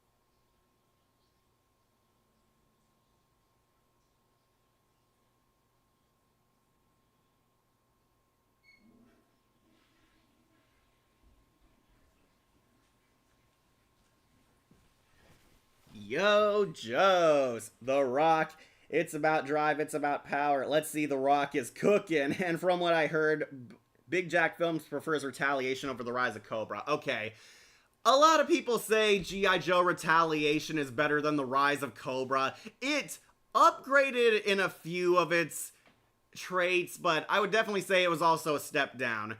Yeah, James, I hope you're watching, because I agree, Retaliation is very flawed. This one, going on to C tier. Alright, this movie, it's not the worst thing in the world. It does have a lot of highlights, and yeah, I agree, it did some things better than The Rise of Cobra, but I also felt it did some things worse than The Rise of Cobra 2. This is the movie where The Rock takes over. Pretty much only a handful of the original cast from the first film came back. They got rid of a lot of people, including some Joes who were killed off screen. Now, you would think I would like this one more because it has my favorite Joe girl, Lady J. Unfortunately, Adriana Palicki is very beautiful, but Lady J is practically a non-character in this. This is G.I. Joe Retaliation, the anticipated sequel to The Rise of Cobra. We are following up on the Zartan plotline. Zartan is posing as the US president, and he declares the G.I. Joes traitors to America, and has them all framed for a crime they didn't commit and assassinated, except for a handful of Joes. Yes, this movie is directly inspired by G.I. Joe Renegades, a show I really love. Renegades is awesome. Unfortunately, the movie did not take notes on what made that show awesome. The movie is a colossal step down, a lesser version of Renegades. Yeah, they're taking advice from Michael Bay. They're paying tribute to the cartoons, doing stuff you've seen from other better plots you've seen on TV, but kind of mangling them in movie form. Yeah, you know, Michael Bay directly references Transformers G1, Transformers Animated, and Transformers Prime, like Unicron being underneath the Earth's core, that huge epic twist. Here, they're copying a lot from G.I. Joe Renegades. The Joes are framed for a crime they didn't commit, are trying to clear their name, and trying to defang Cobra once more. Cobra Commander escapes from prison thanks to Firefly, played by the Punisher himself, Ray Stevenson. You guys thought it was gonna be Thomas Jane or John Bernthal. No, the Punisher, as Firefly, busts Cobra Commander out of prison. He and Storm Shadow save the Commander, and basically they run the country now because Zartan is their total bro. Zartan is basically a master of disguise. Here he's using his shape-shifting abilities to pose as the US president and basically helping Cobra take over kind of Hydra style. Cobra Commander has fired G.I. Joe, and the Joes are all but killed except for a handful of them. And yeah, this kind of pissed me off. Most of G.I. Joe dies. Some characters' fates are kind of left up in the air. Like, we don't know what happened to Scarlet or Heavy Duty or Breaker or, General Hawk, who's the leader of G.I. Joe. No, we see the Joe unit that's out in the Middle East all gets killed, and Duke dies. Yeah, Channing Tatum's Duke dies, and honestly, I feel nothing. It honestly feels like a spit in the face to people who like the rise of Cobra after they set Duke up like he was the main hero. But no, Channing Tatum dies in this movie, so we could pass on the torch to The Rock. The Rock is playing Roadblock. Remember him from Renegades? Yeah, in Renegades, Roadblock was the big fun guy, the huge tough black guy who was very chill, very fun-loving, and had a childish, quirky sense of humor, but was also a total badass when the going got tough. Here, The Rock is basically playing every action hero you ever seen him played before. Yeah, The Rock is Roadblock, and he's fine, he's passable, but I do not see Roadblock as him. Roadblock has always been the big, badass, macho black guy. Dwayne "The Rock" Johnson has never really struck me as a deep actor, so you don't really feel too much for him. Lady J is in this. She's my favorite Joe girl. The one thing that got right about Lady J is that she's hot and she's a girl soldier. And that is where the similarities end. Adriana Palicki, don't get me wrong, she is beautiful, she is talented, but Lady J has a very lackluster character arc in this. Lady J is basically a military girl who's faced sexism all her life because no one takes her seriously because she's a woman. She signed up for the military basically to be a big middle finger towards her dad. Her dad said that, their female soldiers are weak and helpless, and Lady J basically wants to get back at her abusive daddy by becoming a kick-ass female soldier. And that's kind of the gist of her character arc. She's trying to prove something, and her dad is long dead, making her feel like she's wasted her life. Yet, despite this, she's also a good soldier. And there's also Flint, one of the fan-favorite Joes of this entire saga, and he is practically an in-name only character. Yeah, DJ Kotonara, or whatever his name is, honestly could have been anyone. He does not look like Flint, act like Flint, or even feel like Flint. He could have been a completely different character and would have felt the same. If my friend Naquane Green is listening, I did think Lady J and Flint should have been swapped out with Shipwreck and CoverGirl. It felt like these characters would have fit their arcs and personalities a lot better, but no, they chose Flint and Lady J because they're icons for fans of this saga, and honestly, they don't even feel like Flint and Lady J. I was looking forward to this because they have Lady J, and they also have everybody's favorite next sexy ninja girl, Jinx. Jinx is recruited, she becomes Snake Eyes' apprentice, and they hunt down Storm Shadow together. Why? Because somehow, through some BS miracle, Storm Shadow survived the rise of Cobra. If you don't remember, Storm Shadow was impaled with a ninja katana, electrocuted, and pushed into the bottom of the Arctic Ocean with absolute 0 degrees in the water, and he drowned with a base that self-destructed and fell on his corpse. No, he's fine. It turns out Storm Shadow survived, and he healed up in the mountains in the Himalayas, and he helped bust Cobra Commander out of prison. Joseph Gordon-Levitt does not come back as Cobra Commander, but it's clear they're trying to emulate his performance. I will say the big positive about this is Cobra Commander is a lot more badass here than he was in the first movie. One, they made him look like Cobra Commander. He kind of looks like his G.I. Joe Renegades counterpart when he got the full face mask. He's finally wearing his dark blue, wearing that cool mirror mask, has the scary Joseph Gordon-Levitt voice on him. He does not physically play him, but he does dub him. Instead, it's some other guy. The villains in this movie are slightly weaker. Cobra Commander, Zartan, Storm Shadow, and Ray Stevenson's Firefly. Firefly is kinda cool. He's this professional mercenary who has pyrotechnic weaponry. What? How? How the hell did he survive? I know, right, James? Yeah, Storm Shadow survived all of that. Why did they bring him back? Well, because Storm Shadow's popular. That is the only explanation as to why they brought him back, and I will give credit to Bang Lee Huang. He does come back as Storm Shadow, and honestly, he does look like the character. He's still badass like he was in the first film, but his survival is total BS. How is he alive? I mean, Roadblock and Heavy Duty. Yeah, Roadblock and Heavy Duty are pretty awesome characters. G.I. Joe version of the Chameleon from Marvel. Yeah, I know, Kira. Yeah, Zartan is kind of like that. Michael Bay directed G.I. Joe? Oh, no. No, he didn't direct the first 3 movies. He might be directing the crossover with Transformers, but time will tell if that's the case. No, they took inspiration from Michael Bay's writing. Finally, you came to your senses. I did, James. Now, I will say, James, there are some highlights here. Like, I do love Snake Eyes. Snake Eyes gets the best fight scene. Snake Eyes and Jinx fight a bunch of ninja assassins on a mountainside. They're like jumping mountain climbing ropes, cutting guys down, zip lining across areas. They fight Storm Shadow, take him captive. The worst actor in this is easily the Raza as the blind master. It's kind of hilarious miscasting, but yeah. Finally came to your senses. Okay, I see why it's on C tier.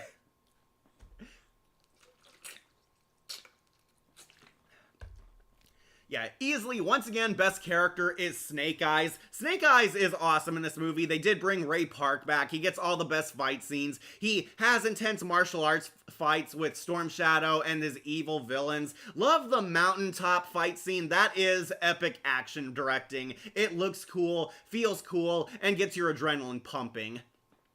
Yeah, Snake Eyes and Jinx double team Storm Shadow, who shouldn't be alive, but he's whatever. He's captured. Cobra Commander is busted out of prison by Firefly, but they also kind of dump Destro. Why? Because Christopher Eccleston from the first movie didn't come back. Destro, you're out of the band. And Destro is basically left in prison while Cobra Commander escapes. Yeah, Christopher Eccleston was supposed to come back, but he didn't, so they sidelined his character. And possibly killed him because they blew up the prison. But hey, they leave the window open that he could have survived. But Destro's out of the band.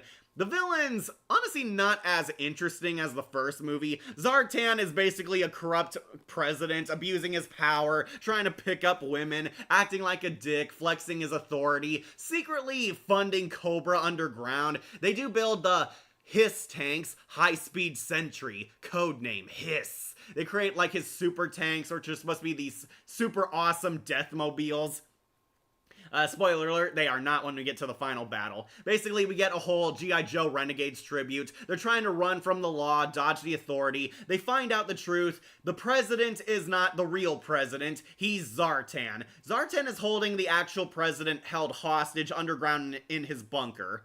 The president is alive and being kept alive because they need him for information. The Joes realize the nation is being played. They're trying to build another super duper death machine, this time a giant laser that will destroy things from space. They're building like a giant death satellite like they did in Resolute, and using the president's funding to trick the nations into working together on this super weapon. The Joes realize they need help, so they ask the original G.I. Joe to help them. They go to find the original G.I. Joe in retirement, where we see it's Bruce Willis. Yes, John McClane is G.I. Joe, the founder of the organization. They go to him because he's the only one who can help them, and Bruce Willis basically plays himself, doing every action role he's ever done. We get Bruce Willis and The Rock working together to beat up evil terrorists. That is basically the selling point of this whole movie. Yeah, they capture Storm Shadow, and through really BS redemption arc, reveal that he was not the bad guy. Their master, their sensei was not assassinated by him, even though he clearly was in the first movie. This Storm Shadow was framed for a crime he didn't commit to. His sensei was assassinated by Zartan. making you kind of question the ages between the characters, but yeah, Zartan assassinated the Master like he did in the comics, and Storm Shadow turns over New Leaf and decides to help the Joes defeat Cobra Command. Now I see why it's on C. So like Spider-Man, the new animated series canon to the Daredevil movie. Yeah, kind of like that, Akira. Michael Bay did not have anything to do with these movies. Exactly, James.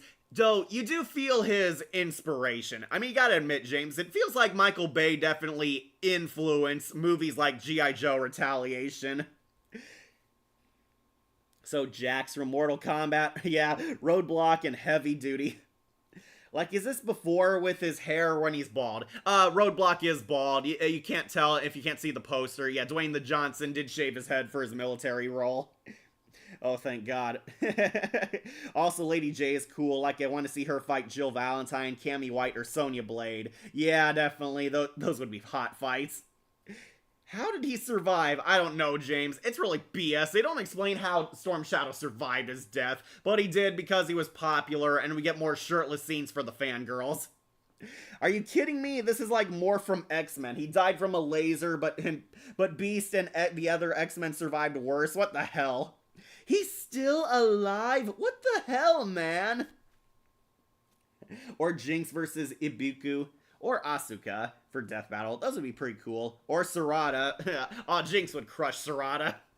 Yeah, Jinx is in this movie, and she honestly gets less character than she had in the animated movie. She's just there to add another hot chick to the cast. Well, I'll admit, I do love myself some sexy women, but I also like them with character. Scarlet and Baroness were also hot, but they did have character arcs in the first film. Lady J and Flint kind of fall in love. If you don't know, Flint and Lady J are a couple in the G.I. Joe saga, and they're teasing their romance. Basically, they work together. They infiltrate the President's United Nations party. They expose him as Zartan. Zartan takes them all hostages, has this giant killer satellite in the sky, and he demands the world surrender to America/Cobra, or he'll kill their nations, and they blow up London.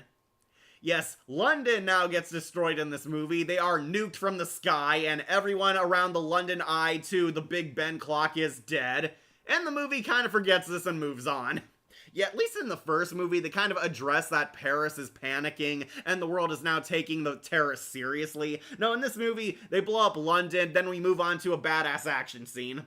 All the Joes fight them. We see Cobra versus the Joes, once again on the big screen. This time they're calling themselves Cobra. One thing I found very disappointing is we never see Zartan in his final form. They keep building it up and building up a final battle between him and Storm Shadow. The ninjas double team Zartan, and we only see Zartan in his old man form, and it is so disappointing. Yeah, who's gonna win? The 90-year-old man or the super high-tech ninjas? Yeah, Storm Shadow avenges his master by killing Zartan. Zartan's killed and he turns back into Imhotep, exposing that the president is not who he says he is. Bruce Willis and Lady J work together to fight and save the president. We see Lady J showing off her badass skills, and Lady J finally proves herself as a strong, independent woman, and we get to pretty much the only fight scene that's worthwhile in this movie, The Rock versus Firefly. Yeah, we see Dwayne Johnson fighting the Punisher, and it is a pretty cool fight scene. Firefly has taken the remote detonator to the killer satellite, and he's going to destroy America with it. You want that detonator? The only way is to get past me. And we get Dwayne Johnson fighting Firefly in a pretty cool fist fight. They're shooting at each other, beating each other. Firefly gets one of his arms broken. It's a pretty intense fight scene. Pretty much the only enjoyable one in this climax. But yeah, the Joes defang Cobra. They destroy the Hiss tanks with General Joe's original Joe tank. Yeah, they brought back like one of the toys, and I have a hard time believing this thing is outracing the Hiss tanks. But yeah, they defeat it. They fight the Cobra forces, liberate the White House, save the president. The president does survive this movie. Lady J proves herself. Storm Shadow makes amends with Snake Eyes and leaves to find himself. Yeah, he really should be arrested after everything he did, but yeah, Storm Shadow redeems himself. Jinx proves herself as a great sensei, and of course, surprise, The Rock beats Firefly. Honestly, it is a pretty kick-ass death scene though. He kills Firefly with one of his own explosive Firefly tech. He like hooked it to his belt and blows him up. Yeah, Dwayne Johnson, of course, looking like a badass.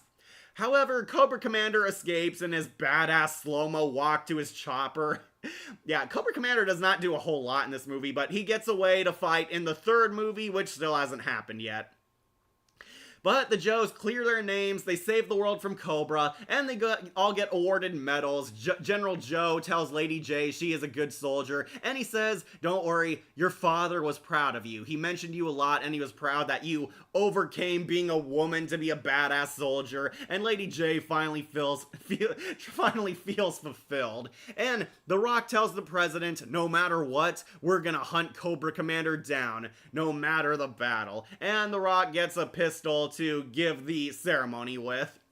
Yeah, this movie, okay, it does have some highlights, but it also has a lot of drawbacks.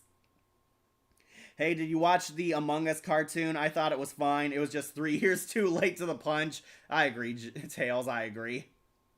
First Paris, now London, like feels like Europe's always in peril. Yeah, they kind of overlook that London is destroyed. I guess the Joes are gonna help them rebuild and possibly recruit through that, but yeah, they kind of have this happy ending where the Joes got their happily ever after.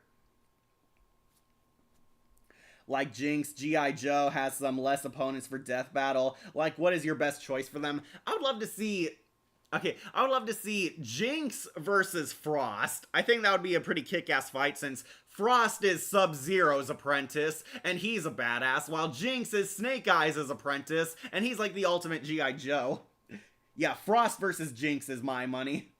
If the Transformers and G.I. Joe crossover movie is still happening, cause I hope we see Megatron and the Decepticons, cause we only see Shatter and Dropkick and Blitzwing and Bumblebee.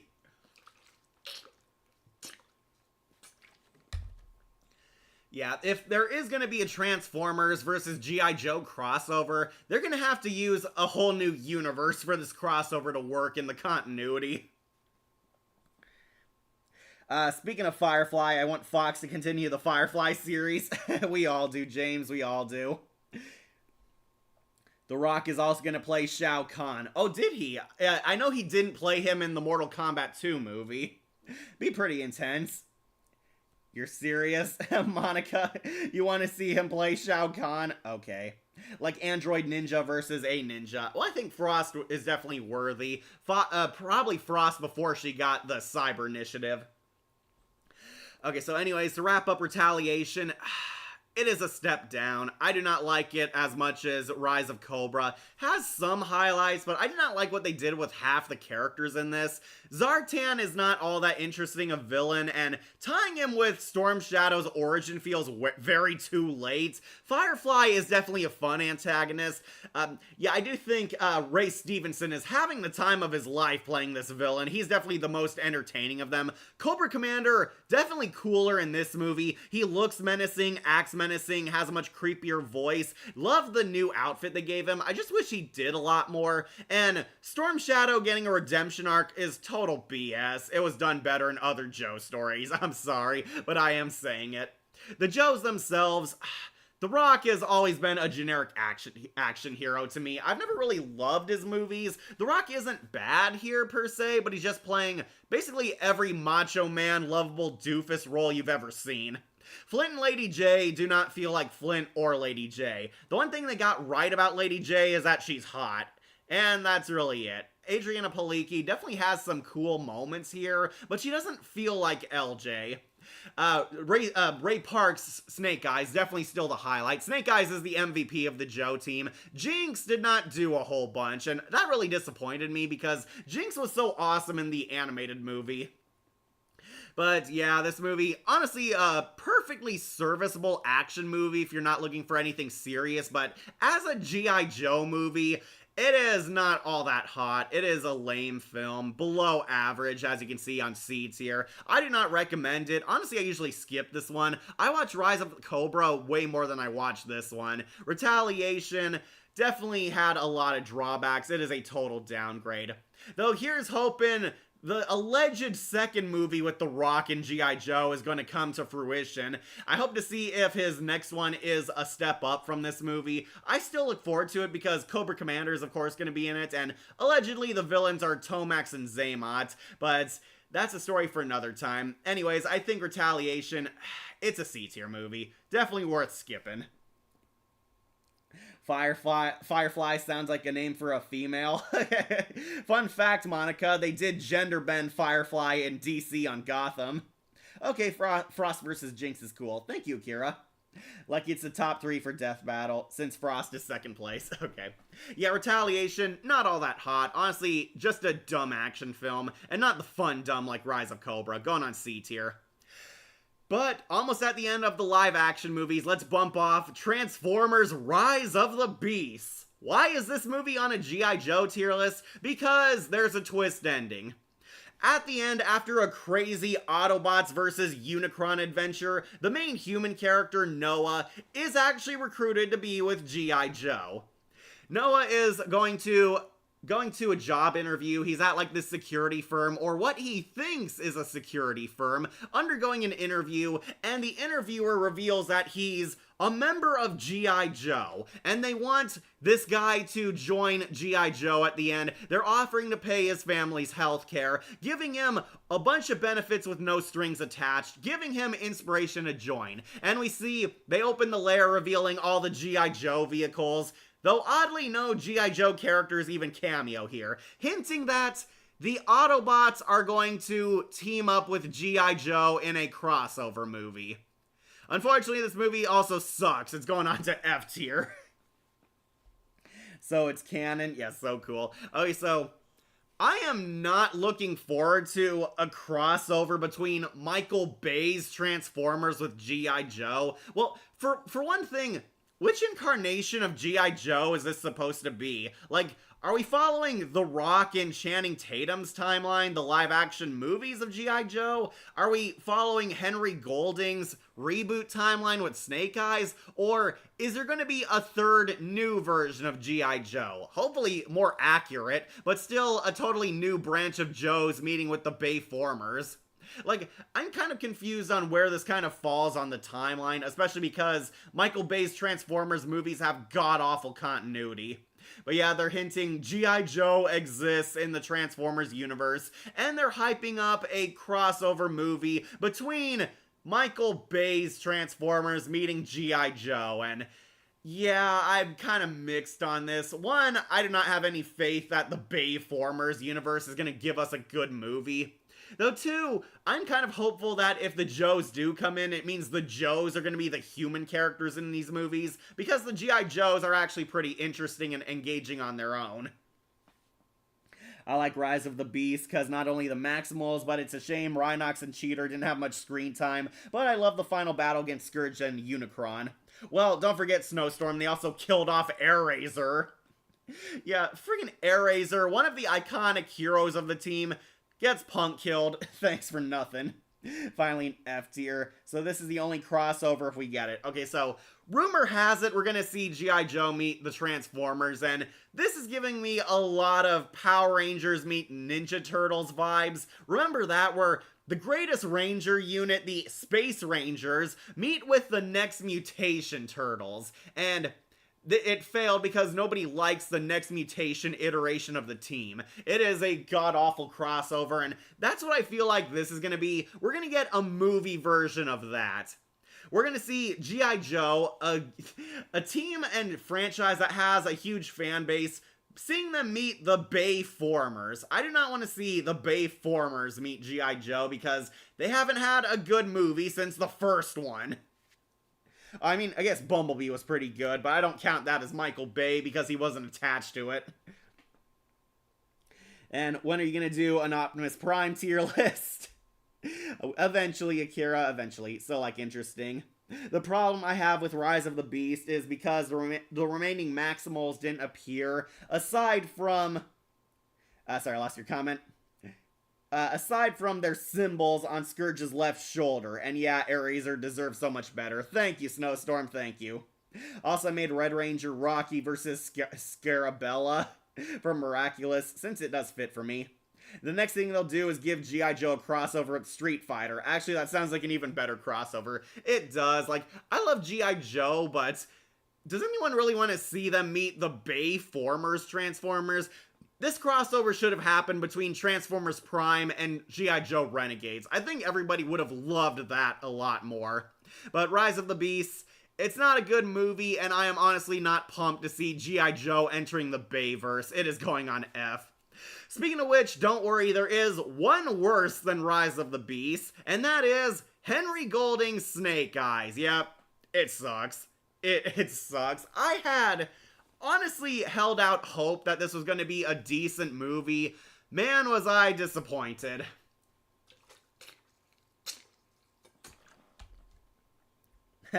Still want a Katana tier list. Eventually, Akira, eventually. Just gotta do some actual videos first. I still love this crossover. Oh, you did, James? Okay. I won't shame anyone for liking it, but I'm just not really excited about it. And two, I did not like the movie in general. Okay, but there is one worse. Don't worry, Transformers fans. There is one worse G.I. Joe movie, and that is Snake Eyes. This is the X-Men Origins Wolverine of G.I. Joe movies. We get the origin behind Snake Eyes, who he is, how he came to be, and his hero origin. Snake Eyes was basically a runaway child who lost his parents. His mom and dad were killed by mysterious killers who we find out worked for Cobra. That twist was so painfully obvious, I saw it coming a mile away. But yeah, Snake Eyes, his parents are dead. He became an orphan and has been trying to find himself. He has become best friends with Storm Shadow. And this I did kind of like. Snake Eyes and Storm Shadow used to be best friends. They're total bros getting in crazy John Wick adventures. They con the Yakuza, get into street fights. They're both being trained to become ultimate ninja warriors. Snake Eyes is offered a chance to become a part of Storm Shadow's family, better himself, become a real American hero. And Snake Eyes is really, really unlikable in this movie. I hate what they did to Snake Eyes. One, they race change him. Snake Eyes is usually a white guy, but they decided to be less racist by making the ninja the Asian guy. Yeah, Henry Golding plays Snake Eyes, and Golding is not a bad actor, but his character is horribly written, and Snake Eyes is very charmless. Snake Eyes, one, never shuts the hell up in this movie. Henry Golding is constantly talking, always yip-yapping, always cracking stupid MCU jokes, always going on and on. It's supposed to be before Snake Eyes became a mute. Depending on which version you follow, sometimes he lost his voice like Bumblebee, it was like slashed out of him, or sometimes he took a vow of silence, offering to never speak again because of a past trauma he suffered. Here, we don't really get that. Henry Golding also never wears the Snake Eyes mask, so we're constantly seeing his face all throughout the movie, which robs Snake Eyes of the mystique and mystery behind him, which is what a lot of people liked. But what I hate more is that he is pretty much the villain in this. Snake Eyes is actually planning to betray the Arashikage clan. The clan that took him in off the streets is training him and housing him, and is the home of his best friend Storm Shadow. Snake Eyes is really working with this Yakuza boss who is offering him information on finding his parents' killer, and all he has to do is completely betray his bro and destroy the Arashikage clan for them. And Snake Eyes is 100% on board up until partway through the film. And yeah, Snake Eyes is practically evil in this movie. He completely sells out, he does not care, he is using everyone. It's implied he meets the girl who will become Jinx eventually. We do get cameos from other G.I. Joe characters. It turns out the Yakuza guy is working with the Baroness, who I do love. Not gonna lie, I kind of prefer Sienna Miller's Baroness from Rise of Cobra a lot more than Ursula. Ursula's not very bad looking, but I do not like the appearance they gave her. She looks more like an ambassador than she does a femme fatale. But the Baroness is here, she's helping work for them, Cobra is working with the Yakuza. It turns out the Arashikage has an Infinity Stone, which the Yakuza guy wants to steal to use to make him the most powerful god on the planet. He's working with Cobra at first, but he's secretly using Baroness and using them to help get a step closer to his end goal.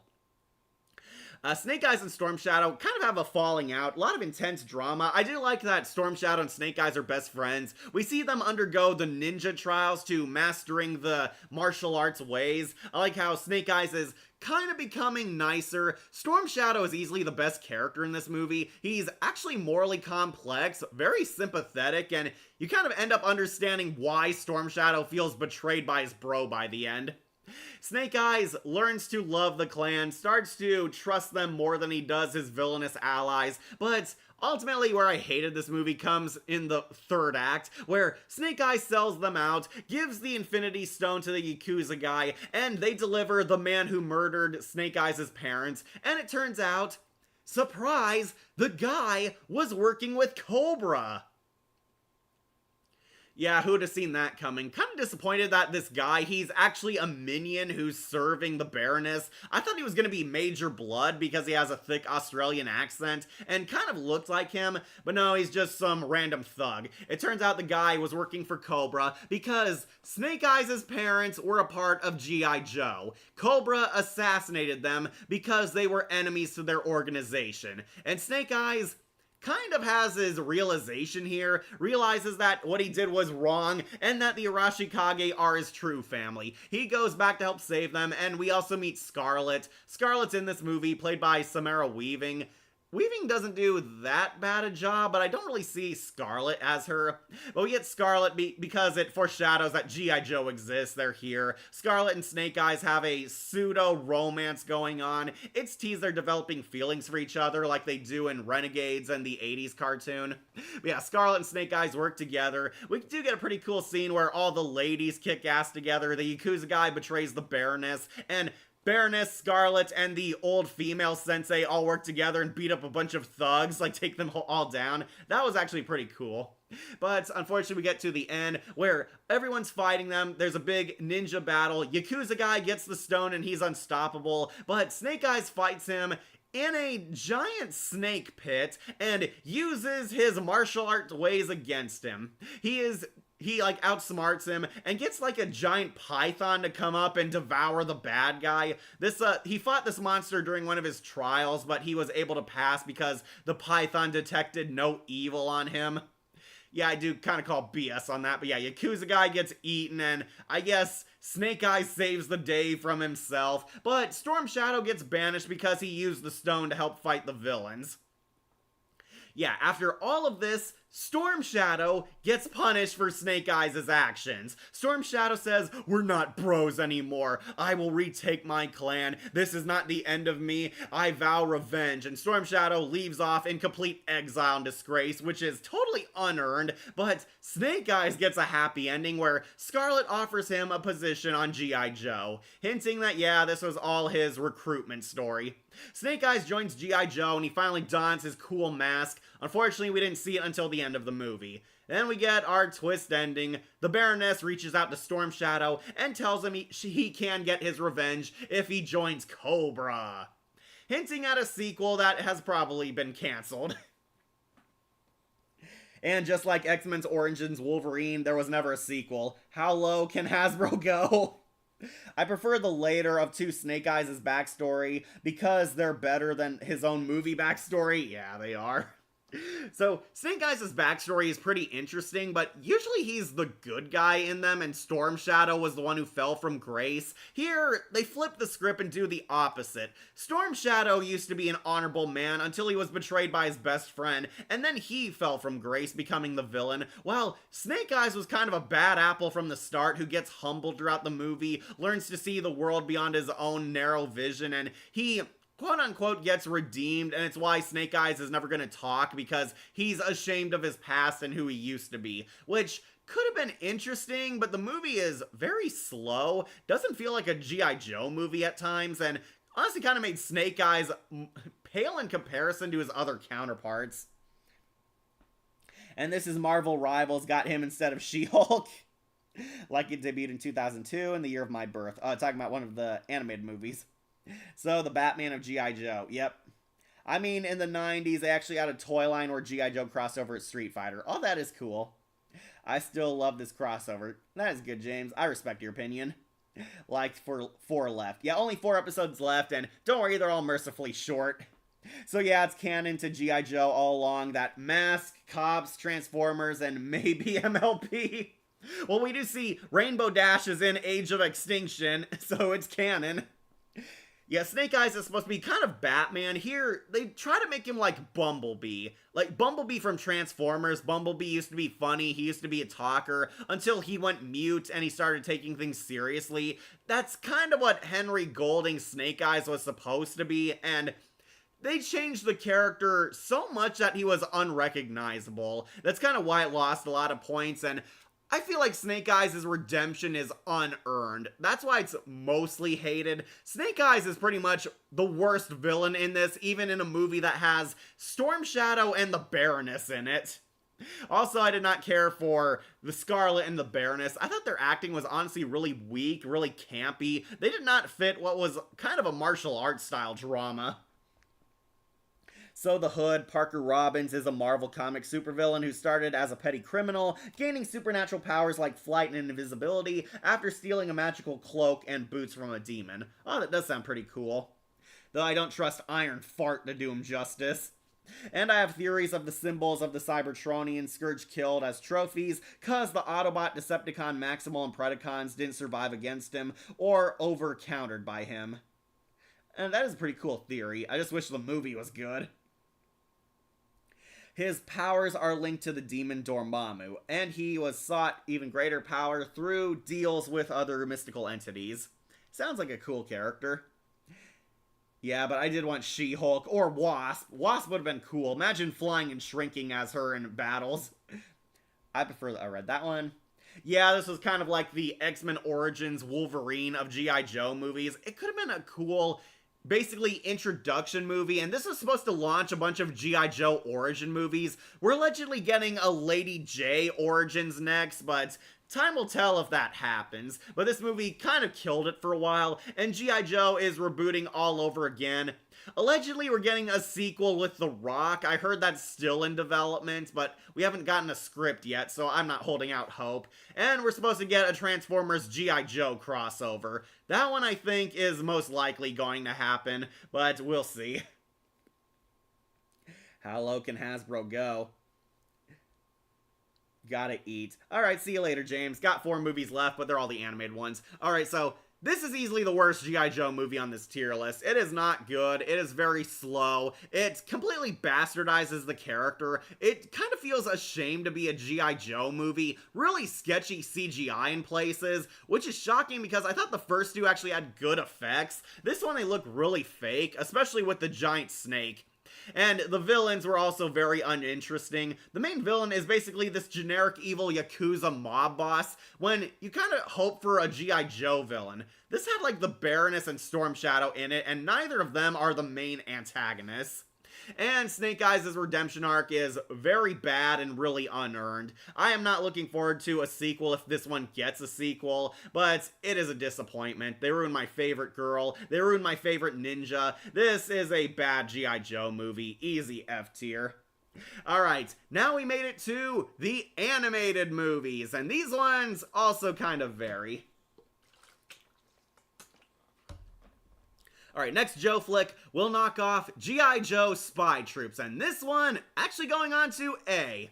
Finally got a good movie again. This one isn't half bad. One, this movie is written by Larry Hama.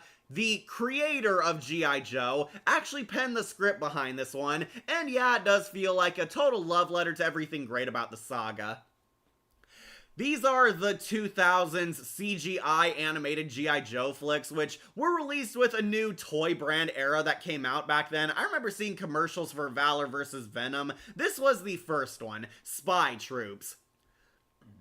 G.I. Joe and Cobra are fighting each other again in basically another typical Joe versus Cobra story. They both have spy troops who infiltrated each other's bases. G.I. Joe has Agent Faces, who has the ability to be a master of disguise, while Cobra has sent Zartan to impersonate Shipwreck and sabotage G.I. Joe from within. Basically, they're both trying to steal each other's weapons, only to get into a crazy battle. And honestly, it's not half bad. This is kind of a basic intro to G.I. Joe if you're if you're like a really little kid not familiar with this stuff, the Joes themselves honestly are pretty fun. Cobra Command has a lot of good villains here. Love Cobra Commander. The Baroness is alright. Love Scott McNeil as Destro. He was a great voice. Yeah, I get to hear Scott McNeil as Destro using his evil masked figure voice for Destro.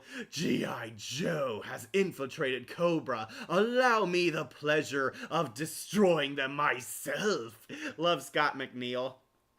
Storm Shadow's in this, and honestly, he's my least favorite villain in this era. Storm Shadow is basically the anti-Snake Eyes. He's an arrogant kung fu guy who wants to kill Snake Eyes because he dishonored him long ago.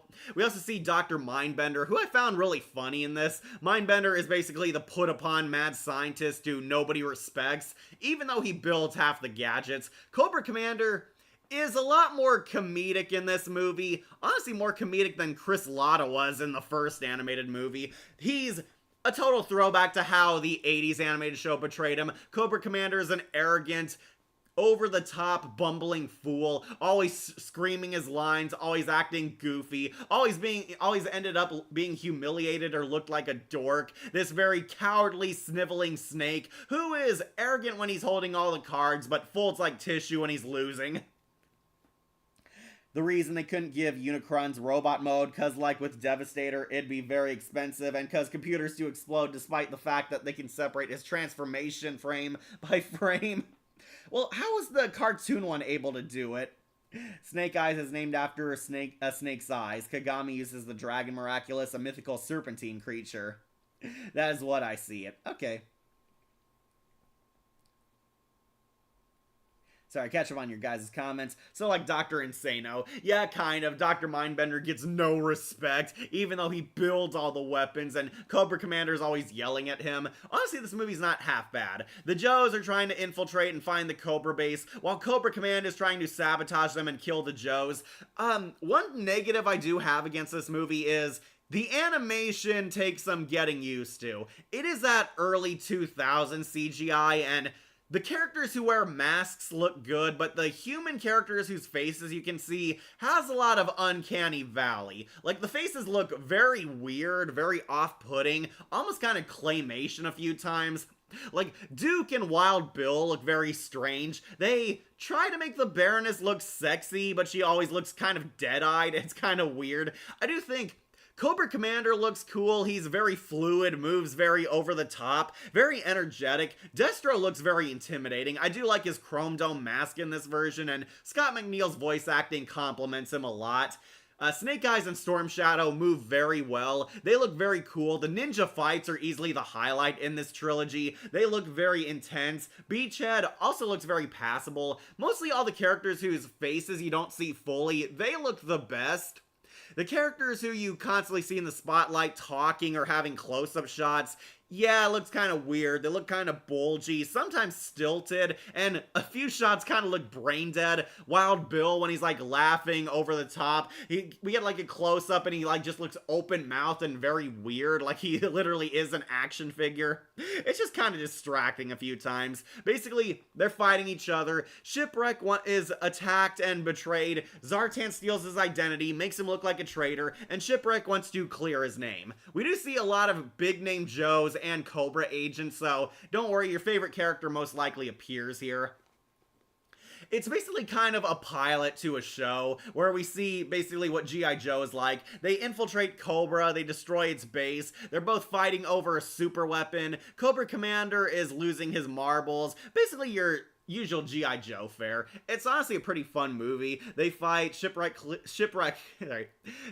clears his name, Snake Eyes and Storm Shadow fight, but he gets away, hinting at a sequel. We see basically who's who of the Joes, see them fight Cobra, and get into basically a classic 80s adventure for the modern audience. And I think it's pretty good. Has a few flaws. It is a very short film. This one's like barely at 50 minutes. Honestly kind of feels like a breeze watching through it. Some goofy moments, some really absurd comedy, like Shipwreck and his parrot do a Cobra Commander impression. It's pretty crazy. The robots do look pretty cool. They're trying to stop Cobra Commander from upgrading his high-tech robot soldiers. They succeed at the end, defeat them, send Cobra packing, and basically go on to fight another day. basic G.I. Joe adventure, but a really fun one. I think it does a pretty good job reintroducing the saga to a new audience. The animation does take time getting used to, but it definitely feels like a good Joe story. I think it's pretty awesome. I'll put it onto A tier. As 2027 saving Momo Aisi for Otakun versus Ladybug. A G.I. Joe could work too for only some characters. Yeah, some Akira. Well, I said it was during Revenge of the Fallen's production due to how big in scale Devastator is. They have to separate the Transformers frame by frame like how Unicron did in the 86 movie. Yeah, I understand that. I just wish they wouldn't spend so much time building up that he was going to transform only to not do it. That was the issue. It said Cobra Commander was in Transformers animated episode, a man who created humanoid robots. Yeah, he was. In the Transformers G1 cartoon, Chris Latta guest stars as his other character, Cobra Commander. He goes by the codename Old Snake because he's a former supervillain. Cobra Commander is selling a weapon that can turn the Transformers into humans, and once they become human, they'll be easier to kill. We see human Rodimus, RC, Ultra Magnus, and Springer, and the villains nearly kill them. Cobra Commander gets away and basically hints that G.I. Joe is canon to the Transformers timeline. They don't build terrorists like they used to. And we see him try to shriek the Cobra war cry, only to lose his voice because he's so old. Yeah, it's kind of funny. By the way, second animated G.I. Joe movie is cool. Yeah, we got to the second one soon. This one, honestly, is pretty fine. Pretty dumb fun watch. Not what I would call a masterpiece, but a typical adventure in the realm of G.I. Joe. More of an event movie, if anything, or a pilot to another series. This one's definitely fun. If you love G.I. Joe, I think you will get a blast out of watching this. Definitely simple, standard G.I. Joe fare. Going on to A tier. But the next one, definitely a huge improvement. G.I. Joe Valor versus Venom. And this one, huge upgrade over Spy Troops, is going on high A.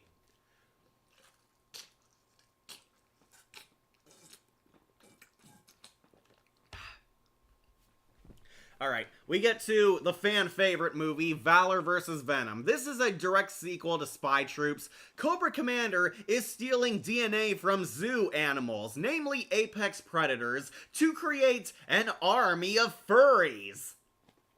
Yes, really. Cobra Commander is making half-human, half-animal soldiers who will obey his every command and be more dangerous than their normal robot soldiers. He steals DNA from lions and tigers and bears, oh my, fuses them into people, and turns them into a bunch of Fursona foot soldiers. However, one of the humans they kidnap is General Hawk. Duke's mentor and best friend, General Hawk, gets abducted and turned into a Cobra test subject, where he is mutated into Venomous Maximus, the ultimate soldier. General Hawk becomes the villain, turning into this weird Red Hulk / Mortal Kombat monster, and he becomes the villain of the movie. Venomous Maximus is a corrupted General Hawk. He becomes kind of like Goro, honestly. He turns into this huge hulking beast monster infused with a bunch of animal DNA, making him primal, making him angry, making him the ultimate evil. However, Cobra Commander ends up betrayed by Venomous Maximus, who decides he is the dominant being, and Venomous Maximus and Overkill team up. Overkill debuts in this movie. He is a living cyborg. He's a cybernetic being built to be a Terminator monster, but he's very defective, and Cobra Commander demoted him to basically being a servant boy for the industry. Yeah, Overkill is this malfunctioning Terminator bot who has grown to hate humans, but he teams up with Venomous Maximus because they also hate humans, so they become the new leaders of Cobra Command, backstabbing Cobra Commander and Dr. Mindbender, turning them into a Fursona terrorist organization. I'm surprised that they didn't turn him into a hawk. Lol, get it? Yeah, I do. It's kind of weird. He turns into like kind of Goro. Has like this long flowing hair. He kind of looks like a slice between the Incredible Hulk and Agrigor. It's a very bizarre design to say the least. But yeah, Venomous Maximus and Overkill become the main villains of these movies. And Yeah, they're pretty fine. They're pretty fun villain force. They actually get character development, so that's a huge plus over this. The characters who get the most development here are General Hawk, Overkill for the villains, and Duke and Kamakura for the heroes. Kamakura is Snake Eyes' second apprentice. He's a ninja who wants to be on the front lines with G.I. Joe, but he has not mastered his ninjutsu skills yet. But he does throughout the course of this movie. Learning to take things seriously, listening to his superior officers, and becoming best friends with Duke. Duke has a moral struggle fighting Venomous Maximus because he used to be General Hawk. The two are set up as best friends and he doesn't want to hurt him because, of course, Hawk is a good guy deep down. He wants to save Venomous Maximus, but they have to find a cure for the Fursona soldiers. We also get the introduction to Doc, who's a veterinarian in this universe. He's actually the zookeeper who is worried about his animals, and he helps G.I. Joe when he finds out the animals were violated by Cobra. And this leads to an around-the-world fight, fighting the Fursonas, who are trying to build a death machine that will spread the furry transformation toxin across the world, making every living being half human, half animal. And yeah, they have to work together to stop this. Classic G.I. Joe story. Trying to fight them, trying to stop this death machine. Cobra Commander gets completely cucked. Venomous Maximus has taken over. Have a big epic fight scene. Everybody gets their character arc. They fight these cool Fursona troopers. Get cameos from all your favorite heroes, your favorite villains. And a nice story about Duke trying to save his best friend. Honestly, this movie's pretty fun. Once again, the animation, I think, might turn a few people off because it is that early 2000s CG again. It's definitely an improvement over Spy Troops. The vehicle animation looks a whole lot better, a lot more intense. The voice actors are giving more emotional performances this time. Cobra Commander gets a cooler outfit. This one has Cobra Commander in his black Nazi outfit, and it looks pretty sick, not gonna lie. I like how he looked more in this movie than the first one.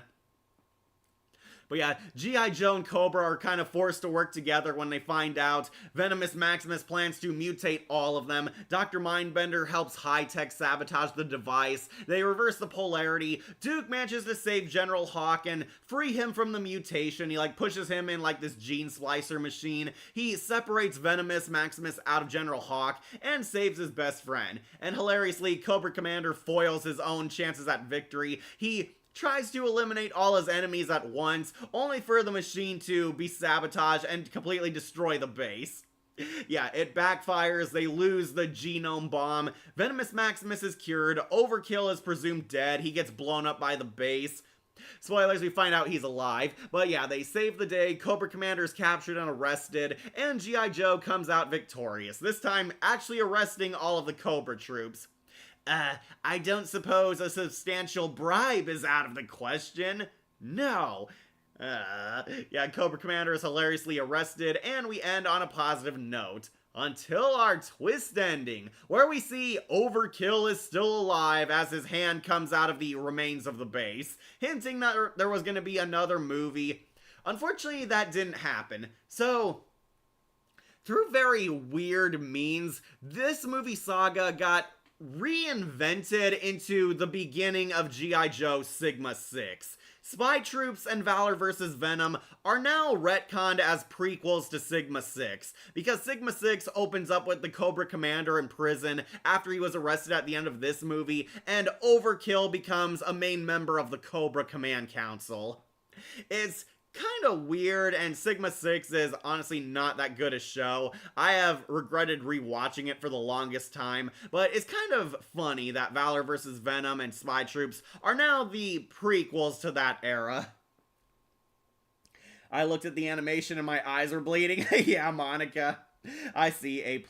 Honestly, the movie itself is pretty good. They're not S tier because, again, that CGI animation is very bizarre. It looks like Max Steel or Reboot animation. Sometimes it looks good. The vehicle action has held up, but the characters themselves look really wonky. I think Cobra Commander does look cool, but it's because he's mostly masked throughout most of it. The voice actors are trying much harder in this movie. It is a huge upgrade over Spy Troops, but yeah, it does have some of its flaws and drawbacks. I do think they're pretty short movies. They are straight to the point, but G.I. Joe has never been that complex.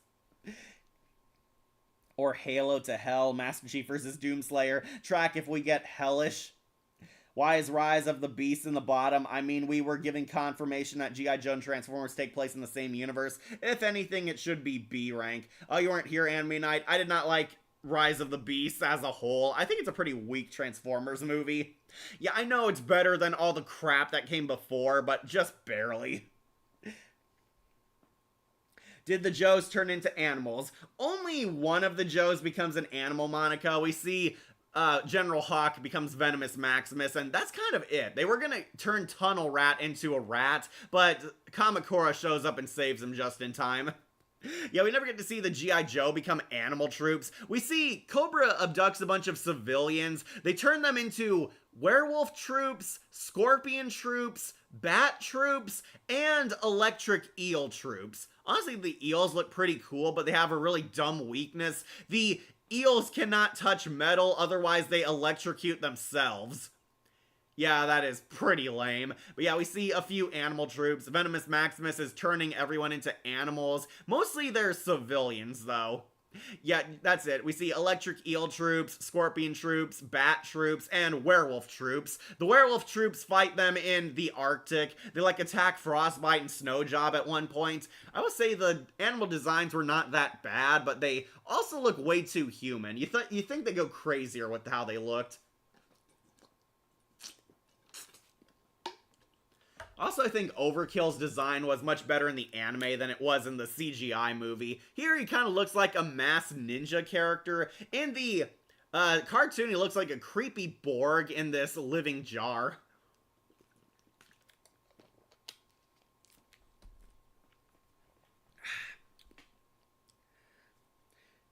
Are you going to put death battle music for a future review like Tales from the Dark Side? I'll think about it.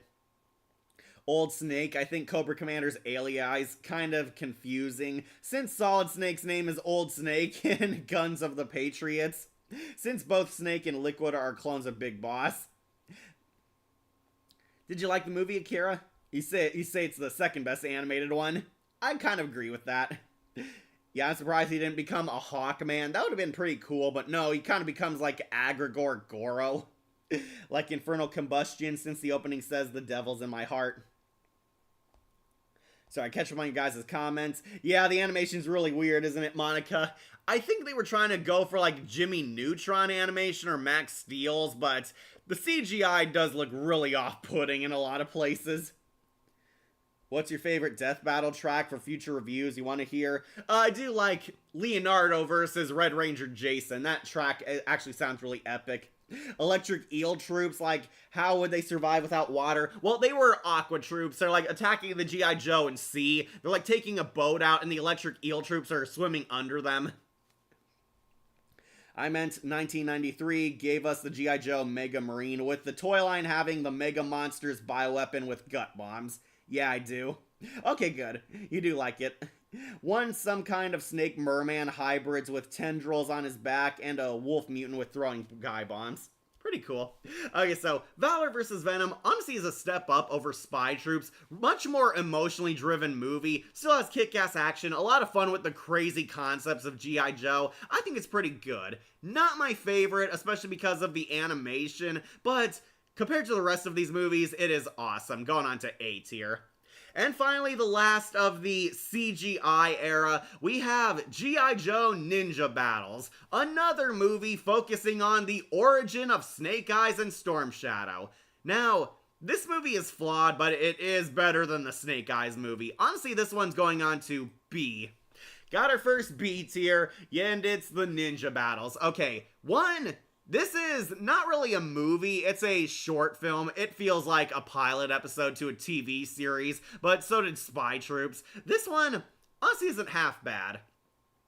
Now, the animation is slightly upgraded here. They use a lot of comic book style for the flashback sequences before we transition to the 3D animation for the fight scene, and I just kind of find that aspect a bit fun. However, I wouldn't exactly call this a movie you have to see. It's an origin story to explain the backstory behind Snake Eyes and Storm Shadow. We see the new ninja apprentice getting recruited. The Iron Master tells the apprentice the origin of his sensei, Snake Eyes. And we see Snake Eyes and Storm Shadow went to the Ninja Academy together, and Storm Shadow basically made every wrong choice you could. He was power hungry, he was selfish, he was arrogant, and he would resort to sabotaging his own best friend in order to become the superior ninja warrior. In his mind, might made right. We see Snake Eyes was more honorable, more selfless, more noble, and more compassionate. Snake Eyes impressed the Hardmaster because he was a much better hero, and he passed half the trials better than Storm Shadow did.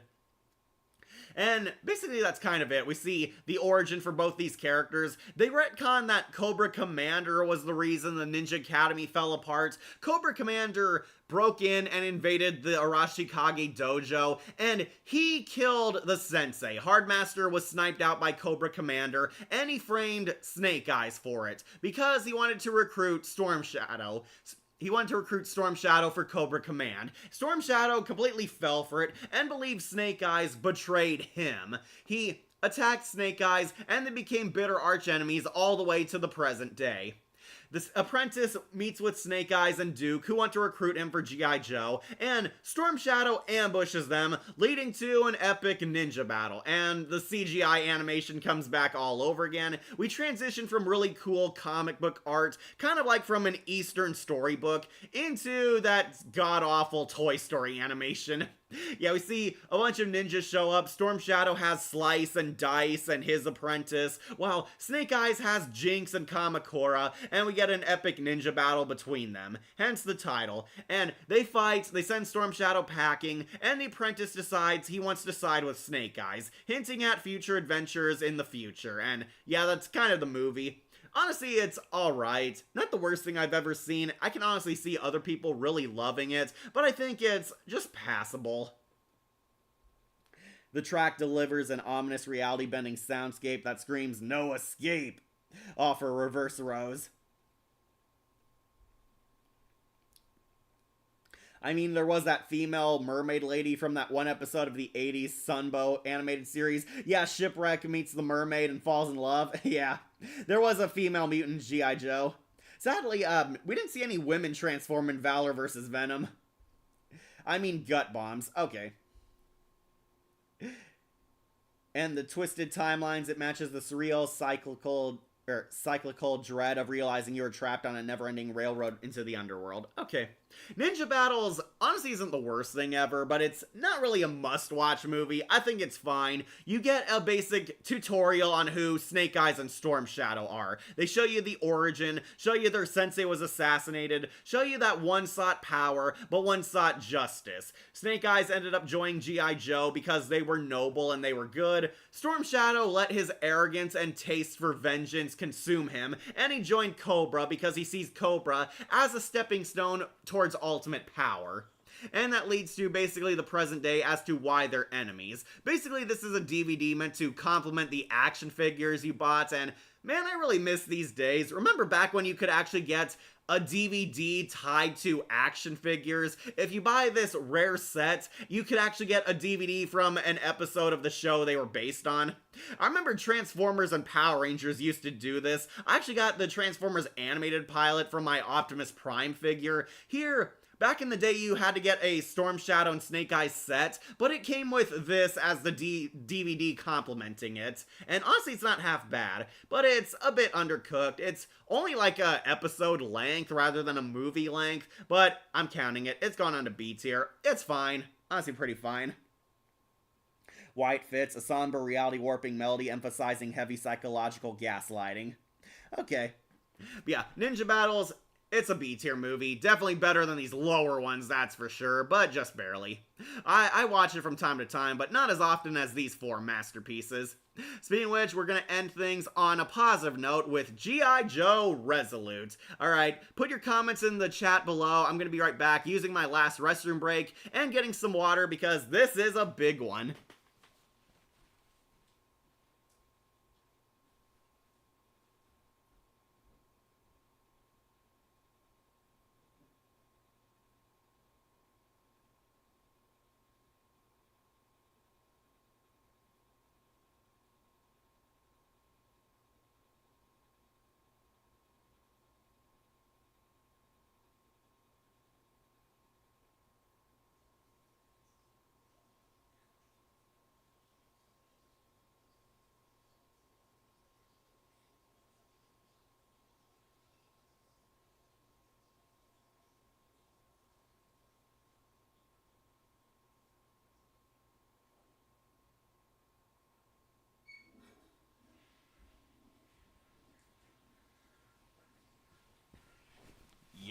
Joes. Alright, cat's back. Let's finally end this with the mother of all high notes, G.I. Joe Resolute, which is going on to S tier. Yeah, this one's great. So, technically this isn't a movie, it's actually a series, but it's a movie in a similar fashion as to Genndy Tartakovsky's Clone Wars. Yeah, Gendy's Clone Wars was pretty much originally a bunch of shorts that were tied into a movie, and G.I. Joe also had one of these in the form of Resolute, but together it became a whole film, and technically the G.I. Joe website counts this as a movie, so we're counting it. This is Resolute. Believe it or not, this was a movie that was created to hype up the rise of Cobra. Cartoon Network was backing the movie at the time, so they funded an animated G.I. Joe special called Resolute, which is basically, I kid you not, a more darker, edgier adult version of the 80s animated series. This has been modernized, but it's taking the 80s show and bringing it into our modern day, where G.I. Joe is now a dead serious warfare/spy thriller. Cobra Command is once again trying to take over the world. Of course, but G.I. Joe is ready. Cobra Commander is threatening the world. He sends a message to the United Nations that he can destroy them with another kill sat. Basically, they take a bunch of stuff from the old 80s show to have Cobra Command recycle it into his new giant laser. Cobra Command has a giant killer satellite up in space, and they can destroy any nation at the push of a button. And we see he lives up to his threats when Cobra Commander destroys Moscow. Yep, once again, a major city gets destroyed in this saga. Moscow gets completely bombed by this Death Star laser, and Cobra Commander says, "You have 24 hours to surrender your nations to me, or your nation is next." G.I. Joe is taking advantage of this, using that 24-hour time span to foil Cobra, and we get to see edgier versions of our favorite Joes and favorite Cobra villains. Believe it or not, this movie actually only has 4 voice actors: Steve Bloom, Gray DeLisle, Eric Bauza in one of his earlier roles, and the great Charlie Adler. Charlie Adler voices Cobra Commander, and he is pretty much my definitive Cobra Commander. He is scary, he is menacing. This is a dead serious R-rated Cobra Commander. He is ruthless, very cold, and he succeeds at destroying Moscow. Cobra Commander kills in this movie. Yeah, he does, Monica. Ash vs. Yugi track name, and it is peak. It is so cool to see it as a solo review, and it is done. Yep, it is Akira, but we do have to talk about it. I remember Rob the Wonderful did a review of the movie in his cartoon clip show series, along with G.I. Joe Extreme, plus Sergeant Savage and the Screaming Eagles, and Sigma 6. Yeah, I've not seen Sergeant Savage, S rank. You still want us to review the Satanic Piano, huh? Why it fits, a somber reality warping melody. Oh, read that one.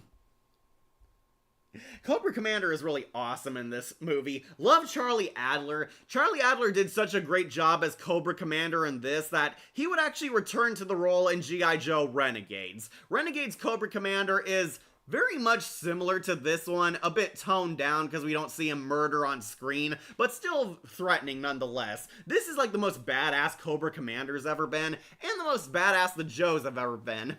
Basically, it's a reintroduction to this saga, giving you the basic stories behind the Joes. Snake Eyes is called upon by Storm Shadow for one final duel. We learn Snake Eyes' origin, I know again, but honestly it is the best in this movie compared to others.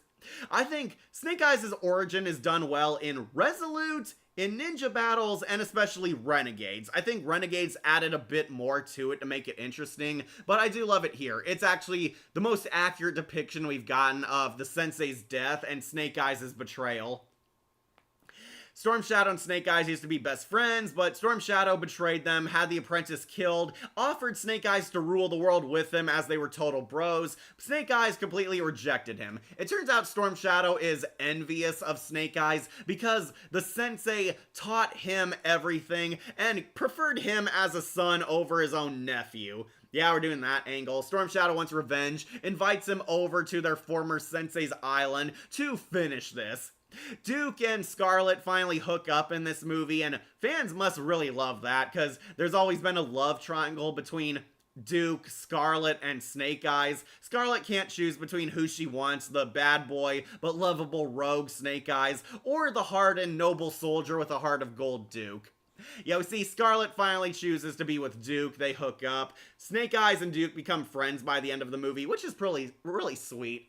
And we see them foil Cobra. Tunnel Rat gets a moment where he goes up to hack the Killsat, try and take it down from being controlled by Cobra Command. We see Roadblock, Gung-Ho, and Beachhead go to save a bunch of scientist hostages being held captive by the Baroness and Destro. If you're still listening, Akira, Grey DeLisle voices pretty much all the women here, including Scarlet and the Baroness. They're her main characters. Yeah, Grey DeLisle doesn't do that bad a job. She has her sexy Russian accent for the Baroness. We hear Daphne Blake as Scarlet. It's pretty funny. And yeah, she's also Cover Girl and Lady J for like some cameo lines. Yeah, Grey DeLisle plays all the women in this. We also see Charlie Adler voices a lot of characters, including reprising his role as Gung-Ho, which was really sweet hearing. Charlie Adler really kills it as Cobra Commander. Steve Blum is a pretty decent Duke. He's not my go-to voice actor. I do think Jason Marsden is a lot better, but his Duke, really badass, takes command. Definitely like hearing Cowboy Bebop coming out of him. And Eric Bauza is passable as Storm Shadow, though I do not like him as Destro. Bauza tries to do a Sean Connery impression for Destro, because Destro is usually Scottish, but it felt really weird and kind of out of place in something like this. "Ah, so the Joes have showed up right to our doorstep." That does not sound like my Destro. Cobra Commander sounds like Carnage in this movie. Future fan cast? Yeah, Charlie Adler could be a kick-ass Carnage. Yeah, I really love him. Cobra Commander is scary in this. Basically, he reveals that he's only been pretending to act like a stupid, cowardly idiot to weed out traitors. And it succeeded because he executed Major Blood. Really sad we didn't get to see the Major here, but Major Blood tried to pull a Starscream, only to be gruesomely murdered by the Cobra Commander, and left on the Lincoln Memorial as a message to his enemies not to screw with him. Yeah, Major Blood ends up killed, and Bazooka also dies. One thing I love in this movie is there are casualties here. A lot of your favorite characters can and possibly will die. A lot of Joes get killed. A lot of Cobra troops get gruesomely slaughtered. Snake Eyes and Duke snipe them out. There's a lot of kick-ass death scenes. Cobra Commander is also a terrible boss. He execute minions because they're afraid of following his orders. He like slices a guy's head off with his snake cane. Really sick and twisted stuff. But that's what makes it so cool. Basically, if you grew up with G.I. Joe, this is for all you adult fans who still hold it in a special place in your heart. 80s Cobra, "I'm going to take over the world by destroying the Statue of Liberty." This Cobra blows up Moscow and murders people like a madman. Yeah, there's like a really creepy scene where when the Joes invade his base, Cobra Commander murders all his men, leaving the room splattered with blood and body parts because he didn't want to share his bomb shelter with them. That is how evil this commander is. This is definitely not the old school Cobra Commander. Dude, like all those Death Battle tracks for Tales for the Dark Side review. Some of them Akira, some I have better songs. More of your tracks. Okay. Yeah, this movie, really gruesome, really kick-ass. The Cobra Agency is a lot more menacing here. Cobra Commander makes examples of people, is very threatening, and actually lives up to his threats. He destroyed all of Moscow in this movie, so this is a commander you do not underestimate. Destro and Baroness have their villain honeymoon. I would have really loved this scene, but Eric Bauza's voice just does not fit the character for me. That's like the only negative I have towards him. Bauza is passable as Storm Shadow. Storm Shadow's never been one of my favorite characters, so I kind of got over him easily, though Bauza was a lot funnier as Tunnel Rat. Yeah, we do see Tunnel Rat before he became popular through Renegades. He gets a kick-ass moment hacking the satellite and destroying it, taking down the grid they held over them. Kick-ass fight scene against the Baroness and Destro. Grey DeLisle, of course, really sexy voice. Very threatening too. She's like mouthing off to hostages, holding them at gunpoint, acting like a like a combo of sexy, suave, and seductive, but also very menacing, sadistic, and frightening. Definitely fits the Baroness. They kind of get taken out anticlimactically, though. I love that they bounce a grenade gun off of Destro's metal mask. That was pretty inventive. Zartan also shows up in this movie. He's a mini-boss for Duke and Scarlet, and he basically gets shot in the head. It's like the most anticlimactic death of all the Cobra team. Yeah, Zartan bragging that he joined Cobra because he loves killing people, and they offer him a world where he can kill people anytime he wants. Then Duke just snipes him from behind. Lame. Also confusing because Zartan is usually a reoccurring villain. But yeah, Duke kills Zartan. Zartan's the only main villain death. Snake Eyes fights Storm Shadow at their old temple, and Storm Shadow gets killed because Snake Eyes learned the 7th deadly move, and he murders Storm Shadow with it. Spoilers, he survived this. We get like a post-credit scene showing that Storm Shadow's grave has been dug up, but Snake Eyes returns to the US to help take down Cobra Commander. Baroness and Destro get defeated during the satellite attack. But they have a big fight at Springfield. Total throwback to the 80s cartoon because Springfield was their fictional villain-based town. Kind of funny. A lot of loving tributes to the G.I. Joe lore. But yeah, Duke fights them. They try to stop the killer satellite from destroying America, but Duke corners the Cobra Commander. He locks himself in his secret bomb shelter chamber room. Duke shoots the lock to trap Cobra Commander in there and turns the kill satellite on their own base. Yeah, he can't get to Cobra Commander, but it keeps him from getting out. He shoots the lock, leaving Cobra Commander in his bomb shelter just as the giant death kill sat is about to shoot them down. The Joes retreat and the Cobra base is destroyed. Until we get our twist ending, Cobra Commander has mysteriously disappeared, hinting that the battle continues. Also, post-credit scene where we see Storm Shadow escape from his grave, hinting that he's alive and he'll get his vengeance. This movie is badass. It is so fun. Really stylized animation too. Looks way better than the CGI movies, that's for sure. A lot of epic depictions of your favorite characters. It kind of gives like an Arkhamverse makeover for G.I. Joe. That's the best description this fits for the movie.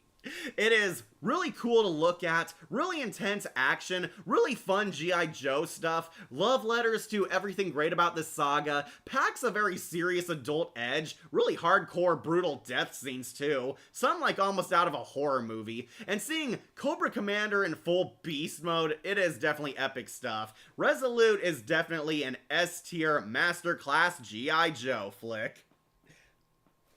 Yeah, we have none in D tier. That's a first. Got a lot in F. I guess Transformers Rise of the Beast could have made D tier. Since I'm now watching Dragon Sticker's new episode, oh good.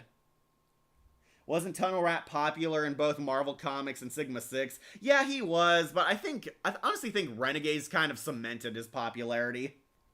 Is this the one where the Baroness is dating Destro? Well, technically, Baroness and Destro are dating a lot. They dated in the 80s show, too. And they do fall in love in Renegades. Here, they are like a full-blown couple. They're like attacking a satellite base together and getting turned on by the carnage they cause together. Yeah, they are dating here. They are confirmed a couple in this movie. Ha ha ha, I'm in danger. So, okay. Yeah, Tunnel Rat was popular. Technically, I guess Sigma 6 made him more mainstream. Tunnel Rat was in the first movie. He was a part of the New Joes, but he awkwardly disappeared after the movie ended. His character did not catch on back then. Came back in Sigma 6 as the token Asian soldier. I thought he was fine. He was a lot more annoying in Sigma 6. In Renegades, they made him a lot better by just making him Rat Trap as a human. He's here in G.I. Joe Resolute. He's basically their bomb disposal expert, which was his original job, so I think this movie made him a lot cooler than Sigma 6 did. In Sigma 6, they kind of made him the gross-out Pigpen character. Like Millennium Monsters is peak for me, since I hope you hear it after the stream. I'll have to check it out.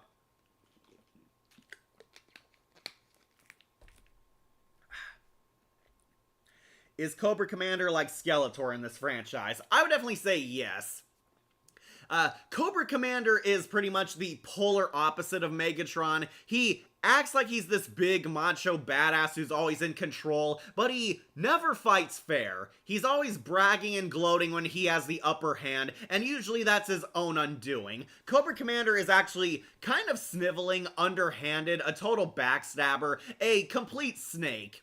He is winning when he's on top. Like, when he's on top of things, he's a braggart, he's arrogant, he's, oh, I'm so badass, I'm on par with Megatron and Skeletor. Then when he starts losing, he completely shows his cowardly side, underhanded, usually crying, retreat, running away, falling back, trying to pretend that he's sorry to get mercy, begging to be let go, but oftentimes he usually plans to completely betray everyone. Again, kind of a snake metaphor, but that's what makes Cobra Commander really stick out.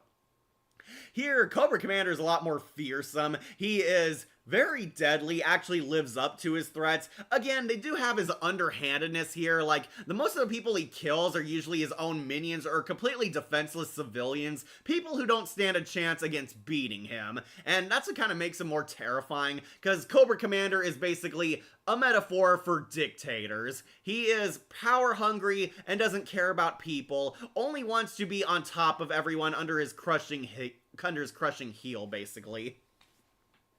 It is done. Yeah, I like Cobra Commander in this. I will say this definitely turned his image around a lot more than the 2000 show did for Skeletor, but Skeletor is still a classic because he's also kind of funny.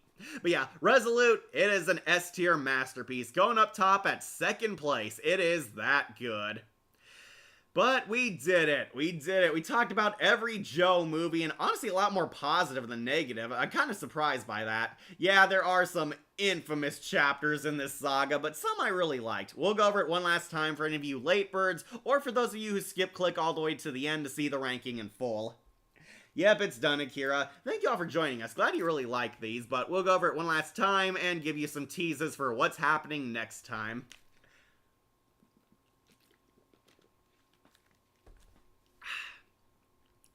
Alright, so, at rock bottom, easily Snake Eyes. This is by far the worst G.I. Joe movie we've ever seen. It is not well written. It is not that good of a portrayal of G.I. Joe. It is the X-Men Origins Wolverine of this saga. They completely failed Snake Eyes, and they failed at giving you a half-decent film. Easily the worst chapter of this entire franchise.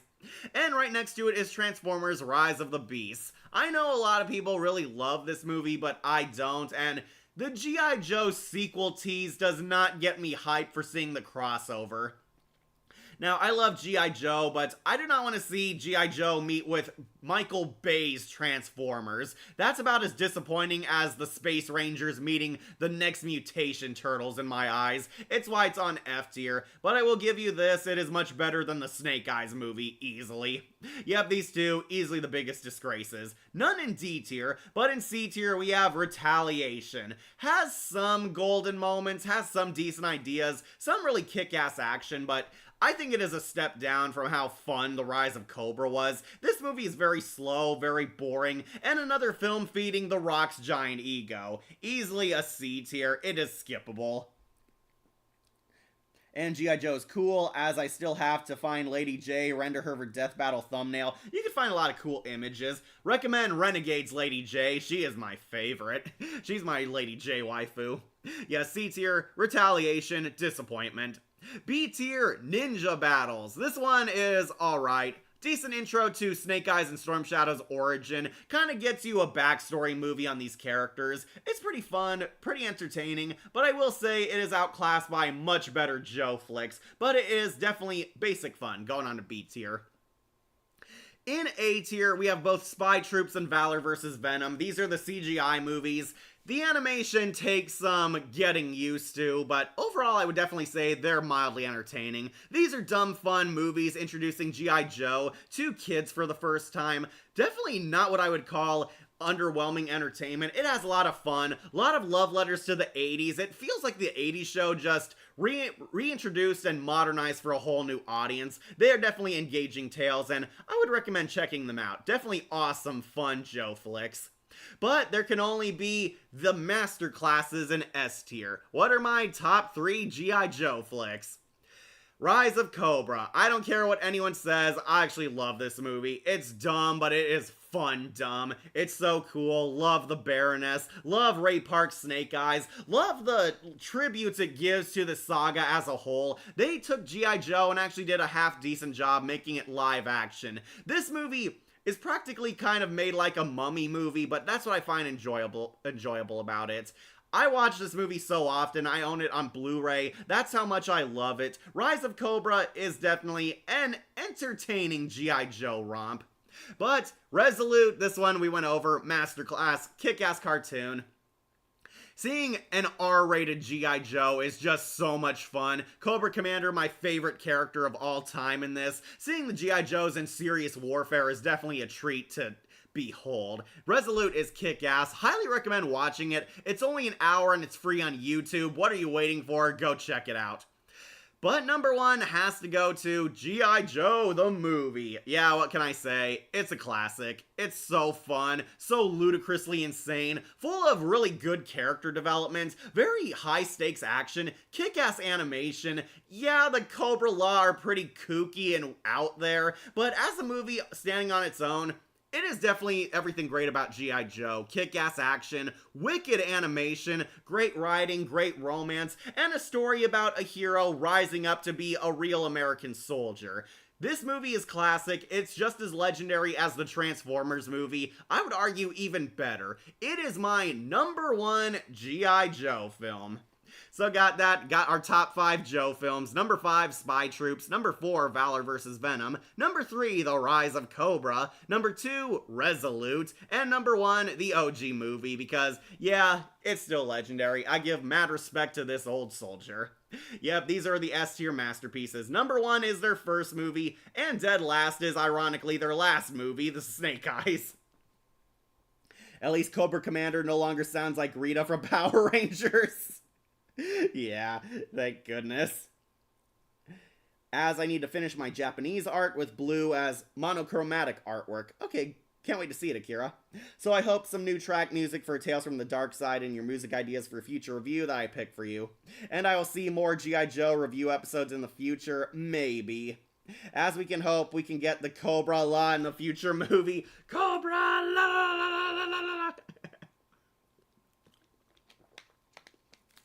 Yeah, maybe. I'm always open to sharing clips of my favorite stuff with you guys, but we did it. We completed my tier list. Only really 2 god-awful movies. Retaliation is lackluster, but honestly got some pretty good ones. Got at least 6 decent movies up here. 1 passable, 2 that are good, and 3 very good. This is my tier list, so I can't fit it all together because, yeah, it's just kind of too big. But yeah, that completes my thoughts on the Joe saga. So what happens next? For live streams, as I said before, we're planning to do the Digital Circus characters on an upgraded tier list. Wolf and I are going to do that. Just got to wait for Juneteenth when the finale is public. Also, got to do Scooby, got to do Katana. I might do Captain America for 4th of July, since I did this one ahead of schedule. Really wanted to talk about G.I. Joe, because it's apparently G.I. Joe June, but might do Captain America for 4th of July. For soon, I still also got to do the Power Ranger Mentors, but those are the tier lists in the pipeline. For future videos, I do have a Dark Side review coming up. It's available on Patreon right now. Go check it out if you haven't seen it already. Thinking about what to do for 4th of July. I might just do another stream, but we'll see if I can finish my next video project ahead of time. But yeah, I look forward to seeing Tales from the Dark Side in the future. And Wolf is cooking up a surprise somewhere in his kitchen. I know he is. But yeah, those are all the teases you're getting. Can we get a G.I. Joe playlist? We don't have that many videos on it yet. That's kind of why I didn't make one. And bye. Bye, Kira. Okay, so thank you all for joining me. Love G.I. Joe. I love my country. And I love the heroes who defend us, especially the Joes. As you can see, a lot of good movies because G.I. Joe is plain awesome. But I'll thank you guys by finally setting you free. Remember to like, comment, share, and subscribe, or just tune in for more videos posted here on Wolf Entertainment. I'm your host, Catastrophe, and I'll see you all next time. G.I. Joe!